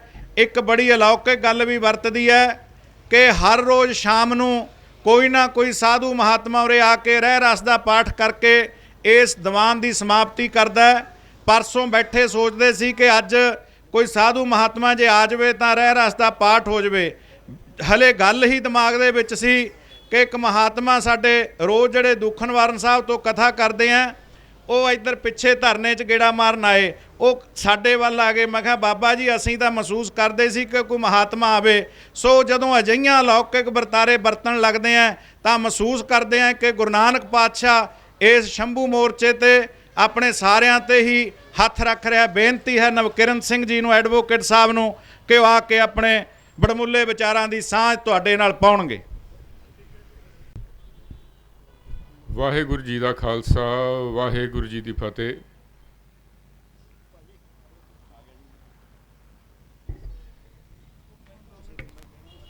ਹਰ ਕੋਈ ਕਹਿੰਦਾ ਹੈ ਕਿ ਭਗਤ ਸਿੰਘ ਜੰਮੇ ਤੇ ਮੇਰੇ ਨਾ ਜੰਮੇ ਪਰ ਗੁਆਂਢੀਆਂ ਦੇ ਜੰਮੇ, ਤਾਂ ਕਿ ਮੈਨੂੰ ਤੱਤੀ ਵਾਹ ਨਾ ਲੱਗੇ ਤੇ ਕੰਮ ਵੀ ਹੋ ਜੇ। ਬੜੀ ਸੇਧ ਦੀ ਲੋੜ ਹੈ ਤੇ ਬੜੀ ਕੁਰਬਾਨੀ ਦੀ ਲੋੜ ਹੈ। ਅੱਜ ਜਿਸ ਮੋੜ ਤੇ ਕਿਸਾਨੀ ਪੰਜਾਬ ਦੀ ਖੜੀ ਹੈ, ਉਹ ਇਹਨਾਂ ਤਿੰਨਾਂ ਬਿੱਲਾਂ ਦੇ ਕਰਕੇ ਨਹੀਂ ਹੈ। ਇਹ ਬਿੱਲ ਤਾਂ ਤੁਹਾਨੂੰ ਇੱਕ ਮੌਕਾ ਦੇ ਰਹੇ ਨੇ ਆਪਣਾ ਉਬਾਲਾ ਕੱਢਣ ਦਾ। ਜਦੋਂ ਦਾ ਮੁਲਕ ਆਜ਼ਾਦ ਹੋਇਆ ਹੈ, ਭਾਵੇਂ ਕਾਂਗਰਸ ਹੋਵੇ ਤੇ ਭਾਵੇਂ ਕੋਈ ਹੋਰ ਸਰਕਾਰਾਂ ਹੋਣ, ਉਹਨਾਂ ਨੇ ਕਿਸੇ ਨੇ ਵੀ ਜੋ ਧਿਆਨ ਕਿਸਾਨੀ 'ਤੇ ਦੇਣਾ ਚਾਹੀਦਾ ਸੀਗਾ ਉਹ ਨਹੀਂ ਦਿੱਤਾ, ਅਤੇ ਜਿਹੜੇ ਇੰਡਸਟਰੀਆਂ ਹੈਗੀਆਂ ਨੇ ਉਹਨਾਂ 'ਤੇ ਜ਼ਿਆਦਾ ਧਿਆਨ ਦਿੱਤਾ। ਤੁਸੀਂ ਦੇਖਿਆ ਹੋਏਗਾ ਕਿ ਕਿਸਾਨੀ ਦੇ ਵਾਸਤੇ ਤੁਸੀਂ ਜੇ ਕੋਈ ਲੋਨ ਲਿੱਤਾ ਹੈ ਅਤੇ ਕਦੀ ਵੀ ਜਿਹੜਾ ਹੈਗਾ ਉਹਨੂੰ ਹਟਾਇਆ ਨਹੀਂ ਗਿਆ, ਵੇਵ ਆਫ ਨਹੀਂ ਕੀਤਾ ਗਿਆ। ਅਤੇ ਜੇ ਕੋਈ ਇੰਡਸਟਰੀਅਲ ਸੈਕਟਰ ਦਾ ਵੱਡਾ ਵੀ ਲੋਨ ਹੋਵੇ ਅਤੇ ਉਹਨੂੰ NPA ਕਰਕੇ ਮਦਦ ਕਰ ਦਿੱਤੀ ਜਾਂਦੀ ਹੈ। ਕਾਰਨ ਕੀ ਹੈ? ਕਾਰਨ ਇਹ ਵੇ ਕਿ ਹਿੰਦੁਸਤਾਨ ਦੀਆਂ ਕੀ ਸਾਰੇ ਵਰਲਡ ਦੀਆਂ ਜਿਹੜੀਆਂ ਇਲੈਕਸ਼ਨਾਂ ਨੇ ਉਹਨਾਂ ਨੂੰ ਜਿਹੜਾ ਕਾਰਪੋਰੇਟ ਸੈਕਟਰ ਹੈ ਉਹ ਜਿਹੜਾ ਫਾਈਨੈਂਸ ਕਰਦਾ। ਇਲੈਕਸ਼ਨਾਂ ਜਿਹੜੀਆਂ ਲੜੀਆਂ ਜਾਂਦੀਆਂ ਨੇ ਉਹ ਲੋਕਾਂ ਕੋਲੋਂ ਪੈਸੇ ਲੈ ਕੇ ਲੜੀ ਜਾਂਦੀਆਂ ਨੇ, ਅਤੇ ਕਿਸਾਨ ਜਿਹੜਾ ਹੈਗਾ ਪੈਸੇ ਦੇਣ ਦੀ ਸੂਰਤ 'ਚ ਨਹੀਂ ਹੈ। ਸੋ ਕਿਸਾਨ ਪੱਖੀ ਕੋਈ ਫੈਸਲਾ ਨਹੀਂ ਹੁੰਦਾ। ਤੁਹਾਡੇ ਵਿੱਚੋਂ ਜਿਹੜੇ ਲੋਕ MLA ਬਣ ਕੇ ਜਾਂਦੇ ਨੇ, MP ਬਣ ਕੇ ਜਾਂਦੇ ਨੇ, ਭਾਵੇਂ ਉਹ ਕਿਸਾਨੀ ਬੈਕਗਰਾਊਂਡ ਦੇ ਵੀ ਹੁੰਦੇ ਨੇ, ਪਰ ਤੁਹਾਡੇ ਨਾਲ ਤਰੋਹ ਕਰਕੇ ਤੁਹਾਡੀ ਗੱਲ ਨਹੀਂ ਕਰਦੇ। ਉਹ ਵੀ ਉੱਥੇ ਜਾ ਕੇ ਆਪਣੀ ਮੂੰਹ ਕਿਉਂ ਬੰਦ ਕਰਦੇ ਨੇ, ਵਿਕ ਜਾਂਦੇ ਨੇ। ਇਹਨਾਂ ਦਾ ਜਵਾਬ ਤਾਂ ਉਹੀ ਦੇ ਸਕਦੇ ਨੇ, ਪਰ ਕਿਸੇ ਨੇ ਕੋਸ਼ਿਸ਼ ਨਹੀਂ ਕੀਤੀ ਕਿ ਜਿਹੜੇ ਵਾਵਰੋਲੇ ਦੇ ਵਿੱਚ ਕਿਸਾਨੀ ਫਸੀ ਹੋਈ ਹੈ ਇਹਨੂੰ ਕੱਢਿਆ ਜਾਵੇ। ਜਿਹੜਾ ਆਲੂ 30 ਰੁਪਏ ਕਿਲੋ ਵਿਕਦਾ ਹੈ ਉਹ ਤੁਹਾਡੇ ਕੋਲੋਂ 50 ਪੈਸੇ 'ਤੇ ਜਾਂ 1 ਰੁਪਏ 'ਤੇ ਜਾਂਦਾ। ਹੁਣ ਕੀ ਜਿਹੜੇ ਇਹ ਬਿੱਲ ਬਣਾਏ ਗਏ ਨੇ, ਇਹ ਬਿੱਲ ਤਾਂ ਮੇਨਲੀ ਬਣਾਏ ਗਏ ਨੇ ਕਿ ਜਿਹੜੀਆਂ ਮੰਡੀਆਂ ਬਣੀਆਂ ਹੋਈਆਂ, ਜਿਹੜੇ ਕਮਿਸ਼ਨ ਏਜੰਟਸ ਦੇ ਰਾਹੀਂ ਤੁਹਾਡਾ ਖੂਨ ਚੂਸਿਆ ਗਿਆ ਇਸ ਸਮੇਂ ਵਿੱਚ। ਹੁਣ ਕਈ ਤਾਂ ਕਹਿੰਦੇ ਨੇ ਜੀ ਕਿ ਕਮਿਸ਼ਨ ਏਜੰਟ ਦਾ ਅਤੇ ਜਿਹੜਾ ਕਿਸਾਨ ਦਾ ਨੌ ਮਾਸ ਦਾ ਰਿਸ਼ਤਾ ਹੈ, ਪਰ ਸਾਨੂੰ ਪਤਾ ਹੈ ਵੀ ਕਿਵੇਂ ਬਈ ਖਾਤੇ ਖੁੱਲ੍ਹਦੇ ਨੇ ਅਤੇ ਕਿਵੇਂ ਦਰ-ਬਰ ਤਿਆਰ ਜਿਹੜਾ ਹੈਗਾ ਉਹ 'ਤੇ ਜਿਹੜਾ ਹੈਗਾ ਵਿਆਜ ਲਾਇਆ ਜਾਂਦਾ ਹੈ, ਅਤੇ ਕਿਸ ਤਰੀਕੇ ਨਾਲ ਜ਼ਮੀਨਾਂ ਕਿਸਾਨਾਂ ਦੀਆਂ ਕੁੜਕ ਹੁੰਦੀਆਂ ਨੇ। ਸੋ ਅੱਜ ਜਿਹੜੇ ਤਿੰਨ ਕਾਨੂੰਨ ਬਣੇ ਨੇ, ਇਹ ਕਾਨੂੰਨ ਬਣਾਏ ਤਾਂ ਸਰਕਾਰ ਨੇ ਇਸ ਕਰਕੇ ਨੇ ਕਿ ਕਿਸਾਨੀ ਦਾ ਫਾਇਦਾ ਹੋਵੇ, ਲੇਕਿਨ ਜ਼ਿਆਦਾ ਧਿਆਨ ਇਹ ਰੱਖਿਆ ਗਿਆ ਵੀ ਕਾਰਪੋਰੇਟ ਸੈਕਟਰ ਇਹਦੇ 'ਚੋਂ ਪੈਸਾ ਕਮਾਵੇ, ਨਾ ਕਿ ਤੁਸੀਂ ਪੈਸੇ ਕਮਾਓ। ਤੁਹਾਨੂੰ ਤਾਂ ਮਗਰਮੱਛ ਦੇ ਮੂੰਹ 'ਚੋਂ ਕੱਢ ਕੇ ਸ਼ੇਰ ਦੇ ਮੂੰਹ 'ਚ ਸੁੱਟਿਆ ਜਾ ਰਿਹਾ, ਪਰ ਫਾਇਦਾ ਨਹੀਂ ਤੁਹਾਡਾ ਦੇਖਿਆ ਜਾ ਰਿਹਾ। ਇਹ ਕਾਨੂੰਨ ਮੈਂ ਸਾਰੇ ਬੜੇ ਧਿਆਨ ਨਾਲ ਪੜ੍ਹੇ ਨੇ, ਮੈਂ ਤਿੰਨੋਂ ਦੀ ਕਾਪੀਆਂ ਨਾਲ ਲੈ ਕੇ ਆਇਆ। ਇਹਦੇ ਵਿੱਚ ਤੁਹਾਨੂੰ ਫਾਇਦਾ ਦੇਣ ਦੀ ਕੋਸ਼ਿਸ਼ ਕੀਤੀ ਗਈ ਹੈ, ਪਰ ਇਹ ਨਹੀਂ ਲਿਖਿਆ ਗਿਆ ਕਿ ਕਿਸ ਮੁੱਲ 'ਤੇ ਤੁਹਾਡੀ ਉਪਜ ਲਈ ਜਾਏਗੀ। ਉੱਥੇ ਲਿਖਿਆ ਹੋਇਆ ਫਿਕਸਡ ਪ੍ਰਾਈਸ, ਵੀ ਤੁਹਾਡੇ ਜਿਹੜੀ ਜ਼ਮੀਨਾਂ ਨੇ ਉਹ ਤੁਹਾਡੇ ਕੋਲ ਹੀ ਰਹਿਣਗੀਆਂ, ਪਰ ਜਿਹੜੀ ਤੁਸੀਂ ਉਪਜ ਹੈ ਉਹਦਾ ਠੇਕਾ ਕਰ ਸਕਦੇ ਹੋ। ਉਹ 1 ਸਾਲ ਲਈ ਵੀ ਹੋ ਸਕਦਾ ਅਤੇ ਮੈਕਸੀਮਮ 5 ਸਾਲ ਤੱਕ ਵੀ ਹੋ ਸਕਦਾ। ਪਰ ਉੱਥੇ ਇਹ ਨਹੀਂ ਲਿਖਿਆ ਗਿਆ ਕਿ ਜਿਹੜੀ MSP ਹੈ ਉਹ ਜ਼ਰੂਰੀ ਹੋਏਗੀ। ਹਾਲਾਂਕਿ ਆਪਾਂ ਦੇਖਿਆ MSP ਇੱਕ ਢਕੌਂਸਲਾ ਹੀ ਹੈ। ਜਿਹੜੇ ਲੋਕ ਖੇਤੀ ਵਿੱਚ ਵਿਚਰਦੇ ਨੇ ਉਹਨਾਂ ਨੇ ਦੇਖਿਆ ਵੀ ਜੇ ਮੁੱਲ 3500 ਹੈ ਅਤੇ ਜਿਹੜੀ ਮਾਰਕੀਟ ਕਮੇਟੀਆਂ ਦੇ ਵਿੱਚ 2900 ਮਿਲਦਾ ਹੈ ਜਾਂ 2500 ਮਿਲਦਾ ਹੈ, ਉਹ ਵੀ ਜਿਹੜਾ ਹੁਣ ਆਪਾਂ ਕਹਿ ਦਿੰਦੇ ਹਾਂ ਕਿ ਸਵਾਮੀਨਾਥਨ ਕਮਿਸ਼ਨ ਰਿਪੋਰਟ ਲਾਗੂ ਕਰਾਓ। ਇੱਥੇ ਦਾ ਜਿਹੜੀ ਸਰਕਾਰ MSP ਦਿੰਦੀ ਹੈ ਉਹ ਹੀ ਨਹੀਂ ਲਾਗੂ ਹੁੰਦੀ। ਸਵਾਮੀਨਾਥਨ ਕਮਿਸ਼ਨ ਰਿਪੋਰਟ ਤਾਂ ਬੜੀ ਅੱਗੇ ਦੀ ਗੱਲ ਹੈ, ਤੁਹਾਡੀ ਉਹ ਵੀ ਕੋਈ ਗੱਲ ਨਹੀਂ ਸੁਣਦਾ, ਲੇਕਿਨ ਜਿਹੜਾ ਮੁੱਲ ਜਿਹੜਾ ਨਿਰਧਾਰਿਤ ਕਰਦੀ ਹੈ ਸਰਕਾਰ ਉਹ ਵੀ ਤੁਹਾਨੂੰ ਨਹੀਂ ਦਿੱਤਾ ਜਾਂਦਾ ਅਤੇ ਤੁਸੀਂ ਕੁਝ ਕਰ ਨਹੀਂ ਸਕਦੇ। ਸੋ ਸਾਨੂੰ ਲੋੜ ਹੈ, ਪਹਿਲੀ ਗੱਲ ਤਾਂ ਇਹ ਵੇ ਕਿ ਸਵਾਮੀਨਾਥਨ ਕਮਿਸ਼ਨ ਦੀ ਜਿਹੜੀ ਰਿਪੋਰਟ ਹੈ ਉਹਨੂੰ ਲਾਗੂ ਕੀਤਾ ਜਾਵੇ, ਨੰਬਰ 1। ਨੰਬਰ 2, ਉਹਦੇ ਮੁਤਾਬਿਕ ਜਿਹੜੀ MSP ਫਿਕਸ ਕੀਤੀ ਜਾਵੇ, ਜੇ ਉਹ ਨਹੀਂ ਮਿਲਦੀ ਤਾਂ ਉਹਦਾ ਜੁਰਮ ਬਣੇ। ਕਿਉਂਕਿ ਜੇ ਹੁਣ ਪ੍ਰਧਾਨ ਮੰਤਰੀ ਜੀ ਨੇ ਕਹਿ ਦਿੱਤਾ ਜੀ MSP ਪੱਕੀ ਰਹੇਗੀ, ਮਿਨਿਸਟਰ ਕਹਿੰਦਾ ਪੱਕੀ ਰਹੇਗੀ, ਉਹ ਕਾਨੂੰਨ ਥੋੜ੍ਹਾ ਉਹਨਾਂ ਦਾ ਕਹਿਣਾ। ਤੁਸੀਂ ਜਿਹੜੇ ਤਿੰਨੋਂ ਕਾਨੂੰਨ ਬਣਾਏ ਉਹਦੇ ਤੁਸੀਂ ਕਿਤੇ MSP ਦੀ ਵੀ ਗੱਲ ਨਹੀਂ ਕੀਤੀ। ਸੋ ਸਿਰਫ MSP ਦੀ ਗੱਲ ਨਹੀਂ ਹੋਣੀ ਜ਼ਰੂਰੀ ਹੈ, ਉਹਦੇ 'ਚ ਇਹ ਵੀ ਹੋਣਾ ਜ਼ਰੂਰੀ ਹੈ ਵੀ ਜੇ ਉਸ ਤੋਂ ਘੱਟ ਮੁਲਕ 'ਤੇ ਕੋਈ ਖਰੀਦਦਾ ਹੈ ਅਤੇ ਉਹਨੂੰ ਸਜ਼ਾ ਹੋਏਗੀ ਅਤੇ ਇੰਨੀ ਸਜ਼ਾ ਹੋਏਗੀ ਤਾਂ ਕਿ ਪਰਚੇ ਦਰਜ ਹੋਣ। ਸੋ ਕਹਿਣ ਦਾ ਮਤਲਬ ਹੈ ਵੀ ਤੁਹਾਨੂੰ ਜਿਹੜਾ ਹੈਗਾ ਉਹ ਇੱਕ ਮੁਸ਼ਕਿਲ 'ਚੋਂ ਕੱਢ ਕੇ ਦੂਸਰੀ ਮੁਸ਼ਕਿਲ 'ਚ ਪਾਇਆ ਜਾ ਰਿਹਾ, ਅਤੇ ਤੁਸੀਂ ਕਾਨੂੰਨ ਪੜ੍ਹੇ ਨਹੀਂ ਹੈ। ਜਿਹੜੇ ਲੋਕ ਅੱਜ ਕਾਨੂੰਨਾਂ ਨੂੰ ਭੰਡ ਰਹੇ ਨੇ ਉਹਨਾਂ 'ਚੋਂ ਬੜੇ ਘੱਟ ਲੋਕਾਂ ਨੇ ਕਾਨੂੰਨ ਪੜ੍ਹੇ ਨੇ। ਕਾਨੂੰਨਾਂ ਨੂੰ ਪੜ੍ਹੋ, ਪੰਜਾਬੀ 'ਚ ਕਾਪੀ ਅਵੇਲੇਬਲ ਹੈਗੀ ਹੈ, ਤੁਹਾਨੂੰ ਪੜ੍ਹਨੀ ਚਾਹੀਦੀ ਹੈ। ਸਿਰਫ ਨਾਅਰੇ ਲਗਾਉਣ ਨਾਲ ਗੱਲ ਨਹੀਂ ਬਣਨੀ, ਜੋਸ਼ ਦੇ ਨਾਲ ਹੋਸ਼ ਦੀ ਲੋੜ ਹੈ ਵੀ ਤੁਹਾਡੇ ਹੱਕ ਹੈ ਕੀ ਨੇ, ਤੁਹਾਡੇ ਨਾਲ ਧੱਕਾ ਹੋ ਕੀ ਰਿਹਾ। ਸਿਰਫ ਇਸ ਕਰਕੇ ਵੀ ਕਿਸੇ ਨੇ ਕਹਿ ਤਾ ਜੀ ਤਿੰਨੋਂ ਕਾਨੂੰਨ ਭੰਗ ਕਰ ਦਿਓ, ਤੁਸੀਂ ਕਹਿੰਦੇ ਤਿੰਨੋਂ ਕਾਨੂੰਨ ਭੰਗ ਕਰ ਦਿਓ। ਹੁਣ ਆਪਣਾ ਜਿਹੜਾ ਅਕਾਲੀਆਂ ਨੇ ਦਫਾ 25 ਨੂੰ ਪਾੜਿਆ, ਤੁਹਾਨੂੰ ਪਤਾ ਵੀ ਉਹਦੇ 'ਚ ਇਹ ਲਿਖਿਆ ਗਿਆ ਵੀ ਜਿਹੜੇ ਕਾਨੂੰਨ ਜਿਹੜੇ ਹਿੰਦੂਆਂ ਦੇ ਉੱਤੇ ਲਾਗੂ ਹੋਣਗੇ ਉਹ ਸਿੱਖਾਂ 'ਤੇ ਵੀ ਹੋਣਗੇ। ਉਸੇ ਦਫਾ 25 ਵਿੱਚ ਲਿਖਿਆ ਹੋਇਆ ਹੈ ਕਿ ਸਿੱਖ ਨੂੰ ਅਧਿਕਾਰ ਹੈ ਕਿ ਕਿਰਪਾਨ ਪਾ ਵੀ ਸਕਦਾ ਹੈ ਅਤੇ ਚੁੱਕ ਵੀ ਸਕਦਾ ਹੈ।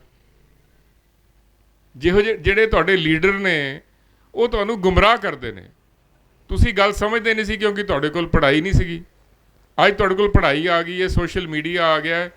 ਸੋ ਇਹਨੂੰ ਆਪਣਾ ਦਿਮਾਗ ਨੂੰ ਲਾਉਣ ਦੀ ਕੋਸ਼ਿਸ਼ ਕਰੋ ਕਿ ਪ੍ਰੋਬਲਮ ਹੈਗੀ ਕਿੱਥੇ ਹੈ, ਉਸ ਪ੍ਰੋਬਲਮ ਨੂੰ ਸੋਲਵ ਕਰੋ। ਜਿਹੜੇ ਇਕੱਠ ਹੈਗੇ ਨੇ ਬੜੇ ਜ਼ਰੂਰੀ ਹੈ, ਇਕੱਠਾਂ ਦੇ ਨਾਲ ਨਾਲ ਸੈਮੀਨਾਰ ਵੀ ਕਰੋ। ਸੈਮੀਨਾਰ ਕਰੋ ਜਿੱਥੇ ਤੁਹਾਡੇ ਨੁਮਾਇੰਦੇ ਬੈਠ ਕੇ ਵਿਚਾਰ ਕਰਨ ਕਿ ਜੇ ਕੱਲ੍ਹ ਨੂੰ ਸਰਕਾਰ ਗੱਲ ਕਰਨ ਲਈ ਬੁਲਾਉਂਦੀ ਤਾਂ ਆਪਾਂ ਕਿਸ ਮੁੱਦਿਆਂ 'ਤੇ ਗੱਲ ਕਰਨੀ ਹੈ। ਜੇ ਤੁਸੀਂ ਕਾਨੂੰਨ ਹੀ ਨਹੀਂ ਪੜ੍ਹੇ ਤਾਂ ਕਿਸ ਮੁੱਦੇ 'ਤੇ ਗੱਲ ਕਰੋਗੇ। ਕਾਨੂੰਨ ਤਾਂ ਬਣ ਗਏ। ਜਿਹੜੇ ਲੋਕ ਕਹਿ ਰਹੇ ਜੀ ਅਦਾਲਤਾਂ 'ਚ ਕਾਨੂੰਨ ਲੈ ਕੇ ਜਾਵਾਂਗੇ, ਹੁਣ ਪਤਾ ਨਹੀਂ ਕਿਹੜਾ ਗਰਾਊਂਡਾਂ 'ਤੇ ਉਹ ਕਾਨੂੰਨ ਨੂੰ ਲੈ ਕੇ ਜਾਣਗੇ। ਅਦਾਲਤਾਂ ਜਿਹੋ ਜਿਹੀ ਹੈਗੀਆਂ ਤੁਸੀਂ ਸਾਰੇ ਜਾਣਦੇ ਹੋ। ਕੱਲ੍ਹ ਨੂੰ ਕੋਈ ਜੱਜ ਫੈਸਲਾ ਹੀ ਨਹੀਂ ਦੇਗਾ 10 ਸਾਲ, ਕੀ ਕਰੋਗੇ 10 ਸਾਲ ਜੀ? ਬਾਬਰੀ ਮਸਜਿਦ ਦਾ ਫੈਸਲਾ ਇੰਨੇ ਸਾਲਾਂ ਬਾਅਦ ਆਇਆ, ਐਂਡ ਆਇਆ ਵੀ ਜਿਹੜਾ ਫੈਸਲਾ ਉਹਦੇ 'ਚ ਕਿਹਾ ਕਿ ਬਾਬਰੀ ਮਸਜਿਦ ਢਾਣੀ ਗੈਰ ਕਾਨੂੰਨੀ ਸੀ, ਲੇਕਿਨ ਉਹਨਾਂ ਲੋਕਾਂ ਨੇ ਜਿਨ੍ਹਾਂ ਨੇ ਜਾ ਕੇ ਢਾਈ ਔਰ ਸਾਰਿਆਂ ਨੂੰ ਬਰੀ ਕਰ ਦਿੱਤਾ ਗਿਆ। ਸੁਪਰੀਮ ਕੋਰਟ ਨੇ ਕਿਹਾ ਕਿ ਬਾਬਰੀ ਮਸਜਿਦ ਨੂੰ ਢਾਣਾ ਗਲਤ ਸੀ, ਗੈਰ ਕਾਨੂੰਨੀ ਸੀਗਾ, ਅਤੇ ਇੱਕ ਜਿਹੜਾ ਮੈਜਿਸਟ੍ਰੇਟ ਹੈ ਉਹਨੇ ਸੁਪਰੀਮ ਕੋਰਟ ਦੀ ਉਹ ਗੱਲ ਨੂੰ ਵੀ ਨਹੀਂ ਮੰਨਿਆ, ਸਾਰਿਆਂ ਨੂੰ ਬਰੀ ਕਰਤਾ। ਸੋ ਜਿਹੋ ਜਿਹੇ ਕਾਨੂੰਨ ਦੇ ਹਾਲਾਤ ਨੇ, ਤੁਸੀਂ ਇਹ ਵੀ ਨਹੀਂ ਕਹਿ ਸਕਦੇ ਜੀ ਸੁਪਰੀਮ ਕੋਰਟ ਦਾ ਜਾ ਕੇ ਬੂਹਾ ਖੜਕਾਓ ਜੀ, ਹਾਈ ਕੋਰਟ ਦਾ ਜਾ ਕੇ ਬੂਹਾ ਖੜਕਾਓ, ਵੀ ਪਤਾ ਨਹੀਂ ਅੱਗੋਂ ਜੱਜ ਕਿਹੋ ਜਿਹਾ ਹੋਣਾ ਜਿਹੜਾ ਕਿਹੋ ਜਿਹਾ ਫੈਸਲਾ ਕਰਦਾ। ਸੋ ਆਪਣੇ ਹੱਕਾਂ ਦੇ ਰਾਖੀ ਲਈ ਬੜਾ ਜ਼ਰੂਰੀ ਹੈ ਕਿ ਤੁਹਾਨੂੰ ਆਪਣੇ ਹੱਕਾਂ ਬਾਰੇ ਪਤਾ ਹੋਏ, ਤੁਸੀਂ ਜਾਣੂ ਹੋਵੋ। ਜੋਸ਼ ਦੇ ਨਾਲ ਹੋਸ਼ ਦੀ ਲੋੜ ਹੈ। ਅੱਜ ਤੁਹਾਡੇ ਬੱਚੇ ਪੜ੍ਹੇ ਹੋਏ ਨੇ, ਜਿਹੜਾ ਪੁਰਾਣਾ ਸਮਾਂ ਹੈ, ਜਿਹੜੇ ਲੋਕ ਤੁਹਾਨੂੰ ਭਰਮਾ ਕੇ ਪੰਥ ਖਤਰੇ 'ਚ ਹੈ ਨਾਅਰਾ ਦੇ ਕੇ, ਕਿਹੜਾ ਪੰਥ ਕਿਹੜਾ ਖਤਰਾ, ਨਾ ਤੁਸੀਂ ਕਦੀ ਪੁੱਛਿਆ ਅਤੇ ਨਾ ਉਹਨਾਂ ਨੇ ਦੱਸਿਆ, ਤੁਹਾਨੂੰ ਮੂਰਖ ਬਣਾਉਂਦੇ ਰਹੇ। ਜਾਂ ਕਾਂਗਰਸ ਸਰਕਾਰ ਨੇ ਕਦੀ ਗੱਲ ਕੀਤੀ ਕੋਈ ਫਾਰਮਰਸ ਦੀ? ਉਹਨਾਂ ਨੂੰ ਕੀ ਮੁਸ਼ਕਿਲ ਸੀਗੀ? ਕਿਸੇ ਵੀ ਪੋਲੀਟੀਕਲ ਪਾਰਟੀ ਨੇ ਅੱਜ ਤੱਕ ਜਿਹੜੇ ਕਿਸਾਨ ਨੇ ਉਹਨਾਂ ਦੇ ਪੱਖੀ ਕੋਈ ਜਾ ਕੇ ਗੱਲ ਨਹੀਂ ਕੀਤੀ। ਜਿਹੜਾ ਆਲੂ 1 ਰੁਪਏ ਦਾ 30 ਰੁਪਏ ਮਾਰਕੀਟ ਵਿਕਦਾ ਹੈ, ਜਿਹੜਾ ਮਿਡਲ ਮੈਨ ਹੈ, ਜਿਹੜੇ 2 ਬੰਦੇ ਵਿੱਚ ਵੇਚਦੇ ਨੇ ਅਤੇ ਖਰੀਦਦੇ ਨੇ, ਉਹ ਕੱਢੇ ਨਹੀਂ ਜਾ ਸਕਦੇ। ਸਰਕਾਰ ਤੋਂ ਕਿੰਨੀ ਕੁ ਵੱਡੀ ਆਸ ਸੀਗੀ, ਉਹਨਾਂ ਨੇ ਨਹੀਂ ਕੱਢਿਆ ਕਿਉਂਕਿ ਉਹ ਵੋਟ ਬੈਂਕ ਨੇ, ਨਾਲੇ ਉਹ ਪੈਸੇ ਦਿੰਦੇ ਨੇ, ਤੁਸੀਂ ਪੈਸੇ ਨਹੀਂ ਦੇ ਸਕਦੇ। ਸੋ ਪ੍ਰੋਬਲਮ ਕਿੱਥੇ ਹੈਗੀ ਹੈ, ਇਹਨੂੰ ਸਮਝਣ ਦੀ ਕੋਸ਼ਿਸ਼ ਕਰੋ। ਬੈਠ ਕੇ ਵਿਚਾਰ ਕਰਨ ਦੀ ਲੋੜ ਹੈ। ਜਿੱਥੇ ਇਹੋ ਜਿਹੀ ਕਾਨਫਰੰਸ ਕਰਨ ਦੀ ਲੋੜ ਹੈ ਉੱਥੇ ਸੈਮੀਨਾਰ ਵੀ ਕਰੋ। ਮੈਂ ਦੀਪ ਜੀ ਨੂੰ ਕਿਹਾ ਕਿ ਸੈਮੀਨਾਰ ਕਰੋ, ਬੈਠ ਕੇ ਗੱਲ ਕਰੋ ਵੀ ਕਿੱਥੇ ਕਾਨੂੰਨ ਸਾਡੇ ਖਿਲਾਫ ਹੈ, ਉਹਨੂੰ ਆਪਾਂ ਕਿਵੇਂ ਜਿਹੜਾ ਹੈਗਾ ਠੀਕ ਕੀਤਾ ਜਾ ਸਕਦਾ ਹੈ, ਜਾਂ ਸਾਰਾ ਕਾਨੂੰਨ ਆਪਾਂ ਰੱਦ ਕਰੀਏ। ਇਹਨਾਂ ਗੱਲਾਂ ਦੀ ਬੜੀ ਲੋੜ ਹੈ। ਪੰਜਾਬ ਨੇ ਹਰੀ ਕ੍ਰਾਂਤੀ ਲਿਆਈ ਅਤੇ ਮਿਲਿਆ ਕੀ? ਕੈਂਸਰ। ਕਿਉਂਕਿ ਤੁਸੀਂ ਪੈਸਟੀਸਾਈਡ ਦਾ ਇੰਨਾ ਇਸਤੇਮਾਲ ਕੀਤਾ। ਉਹ ਹਰੀ ਕ੍ਰਾਂਤੀ ਨੂੰ ਕਾਮਯਾਬ ਕਰਨ ਲਈ ਤੁਹਾਨੂੰ ਬੀਜ ਐਸੇ ਦਿੱਤੇ ਗਏ ਜਿਹਦੇ ਦੇ ਉੱਤੇ ਸੁੰਡੀ ਕੀੜੇ ਇੰਨੇ ਲੱਗਦੇ ਸੀ ਕਿ ਤੁਹਾਨੂੰ ਸਪਰੇਅ ਕਰਨੀਆਂ ਪੈ ਗਈਆਂ, ਫਰਟੀਲਾਈਜ਼ਰ ਪਾਣੇ ਪੈ ਗਏ ਤਾਂ ਕਿ ਜਿਹੜੀ ਹਰੀ ਕ੍ਰਾਂਤੀ ਛੇਤੀ ਆਵੇ। ਅਤੇ ਸਾਨੂੰ ਮਿਲਿਆ ਕੀ? ਸਾਨੂੰ ਲੋਕਾਂ ਨੂੰ ਜਿਹੜਾ ਹੈ ਕੈਂਸਰ ਮਿਲਿਆ। ਜਿਹੜਾ 10-20 ਫੁੱਟ 'ਤੇ ਪਾਣੀ ਸੀਗਾ ਉਹ ਅੱਜ 350 ਫੁੱਟ 'ਤੇ ਪਹੁੰਚ ਗਿਆ। ਅਸੀਂ ਆਪਣੇ ਆਪ ਨੂੰ ਇਸੇ ਗੱਲ 'ਚ ਖੁਸ਼ ਰੱਖਦੇ ਹਾਂ ਜੀ ਕਿ ਅਸੀਂ ਦੇਸ਼ ਦੇ ਅੰਨਦਾਤਾ ਹੈਗੇ ਹਾਂ। ਕੋਈ ਨਹੀਂ ਪੁੱਛਦਾ ਤੁਹਾਨੂੰ। ਹੁਣੇ ਸਾਡੇ ਫੌਜੀ ਵੀਰ ਇੱਥੇ ਕਹਿ ਕੇ ਗਏ ਨੇ, ਜੈ ਜਵਾਨ ਜੈ ਕਿਸਾਨ। ਜਦੋਂ ਫਾਇਰਿੰਗ ਕਰਨ ਦੀ ਲੋੜ ਆਈ, ਇਹਨਾਂ ਜਵਾਨਾਂ ਨੇ ਤੁਹਾਡੇ 'ਤੇ ਗੋਲੀ ਚਲਾਉਣੀ ਹੈ ਵੀ ਸਾਨੂੰ ਤਾਂ ਜੀ ਹੁਕਮ ਹੋਇਆ ਉੱਤੋਂ, ਮਾਫ ਕਰਨਾ। ਅਸੀਂ ਦੇਖਿਆ ਕਿਵੇਂ ਇੰਟਰਨਲ ਮੈਟਰਸ ਵਿੱਚ ਆਰਮੀ ਨੂੰ ਮਿਸਯੂਜ਼ ਕੀਤਾ ਗਿਆ। ਜਿੱਥੇ ਸਿਵਲ ਦੀ ਪ੍ਰੋਬਲਮ ਹੈਗੀ ਹੈ, ਜਿੱਥੇ ਪੁਲਿਸ ਜਿਹੜੀ ਲੋੜ ਹੈਗੀ, ਉੱਥੇ ਆਰਮੀ ਨੂੰ ਖੜਾ ਕਰ ਦਿੱਤਾ ਜਾਂਦਾ ਹੈ। ਸੋ ਆਪਣਾ ਦਿਮਾਗ ਵਰਤਣਾ ਸ਼ੁਰੂ ਕਰੋ ਤਾਂ ਕਿ ਤੁਹਾਨੂੰ ਪਤਾ ਹੋਏ ਵੀ ਤੁਹਾਡੇ ਨਾਲ ਕੀ ਧੱਕਾ ਹੋ ਰਿਹਾ ਹੈ। ਨਾਅਰਿਆਂ ਨਾਲ ਗੱਲ ਨਹੀਂ ਬਣਨੀ। ਨਾਅਰੇ ਚਾਹੀਦੇ ਹੁੰਦੇ ਨੇ ਜੋਸ਼ ਦੇਣ ਨੂੰ, ਲੇਕਿਨ ਹੋਸ਼ ਬੜਾ ਜ਼ਰੂਰੀ ਹੈ। ਸੋ ਮੈਂ ਦੀਪ ਜੀ ਨੂੰ ਵੀ ਬੇਨਤੀ ਕੀਤੀ ਸੀਗੀ ਕਿ ਸਾਰੇ ਇਕੱਠੇ ਹੋ ਕੇ, ਕਿਉਂਕਿ ਮੈਂ ਦੀਪ ਹੋਰਾਂ ਦੀ ਵੀ ਸਪੀਚ ਸੁਣਨਾ ਸੋਸ਼ਲ ਮੀਡੀਆ 'ਤੇ, ਜਿਹੜੇ ਇਹਨਾਂ ਦੇ ਨਾਲ ਦੇ ਹੋਰ ਨੌਜਵਾਨ ਲੀਡਰ ਉੱਭਰ ਕੇ ਆ ਰਹੇ ਨੇ। ਮੈਂ ਜਸ ਬਾਜਵੇ ਦੀ ਵੀ ਸੁਣਨਾ, ਭਾਵੇਂ ਇਹਨਾਂ ਦੋਨਾਂ ਦੀ ਆਪਸ 'ਚ ਨਾ ਬਣਦੀ ਹੋਵੇ, ਪਰ ਮੈਂ ਉਹਦੀ ਵੀ ਸਪੀਚ ਸੁਣਨਾ। ਜਿਹੜੇ ਸਾਡੇ ਕਿਸਾਨ ਲੀਡਰ ਨੇ, ਮੈਂ ਉਹਨਾਂ ਦੀ ਵੀ ਸੁਣਦਾ। ਅਤੇ ਮੈਂ ਇਹ ਸਭ ਕੁਝ ਜੋ ਦੇਖ ਰਿਹਾ ਉਹਦੇ ਵਾਸਤੇ ਮੈਨੂੰ ਜਿਹੜੀ ਕਮੀਆਂ ਤੁਹਾਨੂੰ ਮਹਿਸੂਸ ਮੈਨੂੰ ਹੋਈਆਂ ਵੀ ਇਹਨਾਂ 'ਤੇ ਸਾਨੂੰ ਧਿਆਨ ਦੇਣਾ ਚਾਹੀਦਾ ਹੈ, ਤਾਂ ਕਿ ਜਿਹੜਾ ਅਸੀਂ ਇਹ ਇੰਨਾ ਵੱਡਾ ਮਜਾਜ ਛੇੜਿਆ ਇਹ ਕਾਮਯਾਬ ਹੋਵੇ ਅਤੇ ਸਰਕਾਰ ਜਿਹੜੀ ਹੈਗੀ ਹੈ ਉਹ ਇਹਨਾਂ ਬਿੱਲਾਂ ਦੇ ਉੱਤੇ ਦੁਬਾਰਾ ਗੌਰ ਕਰੇ। ਜੇ ਅਸੀਂ ਸਾਰੇ ਇਸ ਨਿਰਣੇ 'ਤੇ ਪਹੁੰਚਾਂਗੇ ਵੀ ਇਹ ਸਾਰੇ ਜਿਹੜੇ ਕਾਨੂੰਨ ਰੱਦ ਹੋਣੇ ਚਾਹੀਦੇ ਹੈ ਅਤੇ ਰੱਦ ਕਰਾਓ, ਜੇ ਸੋਧਾਂ ਦੀ ਲੋੜ ਹੈ ਤਾਂ ਸੋਧ ਕਰਾਓ, ਲੇਕਿਨ ਆਪਣੇ ਇਹ ਬਿੱਲ ਸਾਰੇ ਜਿਹੜੇ ਪੰਜਾਬੀ 'ਚ ਵੀ ਅਵੇਲੇਬਲ ਨੇ, ਅੰਗਰੇਜ਼ੀ ਵਿੱਚ ਵੀ ਹੈਗੇ, ਪੰਜਾਬੀ 'ਚ ਵੀ ਹੈਗੇ, ਸੋਸ਼ਲ ਮੀਡੀਆ 'ਤੇ ਕਾਫੀ ਲੋਕਾਂ ਨੇ ਸ਼ੇਅਰ ਕੀਤੇ ਨੇ। ਇਹਨਾਂ ਨੂੰ ਪੜ੍ਹੋ, ਸਿਰਫ ਇਸ ਕਰਕੇ ਨਹੀਂ ਵੀ ਧਰਨਾ ਲੱਗਿਆ ਅਤੇ ਆਪਾਂ ਆ ਕੇ ਬਹਿ ਕੇ ਤੇ ਵੀਰ ਗਾਥਾਵਾਂ ਸੁਣ ਕੇ ਚੱਲ ਜਾਣਾ। ਇਹਨਾਂ ਨੂੰ ਪੜ੍ਹੋ, ਆਪਣਾ ਦਿਮਾਗ ਲਾਓ, ਸਵਾਲ ਕਰੋ, ਅਤੇ ਇਹਦੇ ਨਤੀਜੇ ਤਾਂ ਹੀ ਨਿਕਲਣਗੇ ਜੇ ਤੁਸੀਂ ਜੋਸ਼ ਨਾਲ, ਹੋਸ਼ ਵੀ ਨਾਲ ਕੰਮ ਕਰੋਗੇ। ਇਹਨਾਂ ਸ਼ਬਦਾਂ ਨਾਲ ਹੀ ਖਿਮਾ ਦਾ ਜਾ ਸਕਾਂ। ਵਾਹਿਗੁਰੂ ਜੀ ਦਾ ਖਾਲਸਾ, ਵਾਹਿਗੁਰੂ ਜੀ ਦੀ ਫਤਿਹ।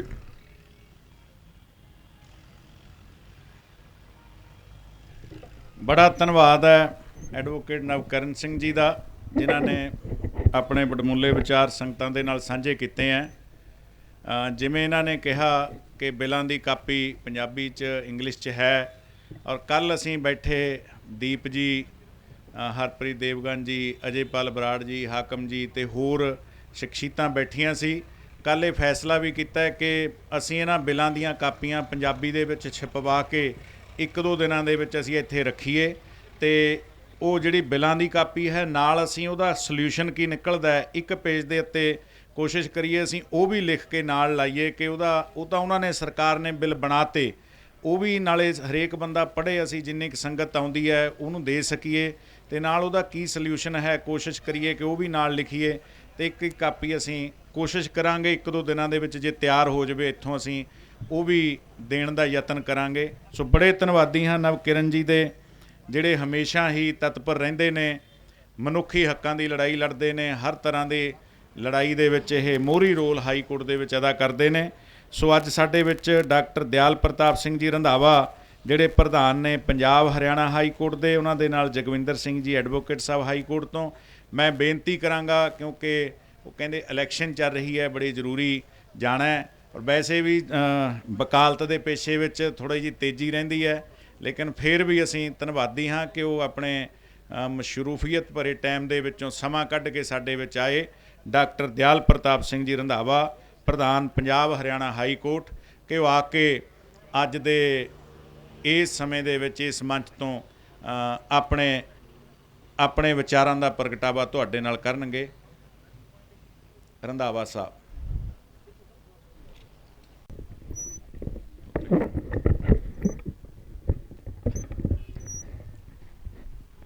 ਸ਼ੰਭੂ ਬਾਰਡਰ ਦੇ ਇਸ ਮੰਚ ਤੇ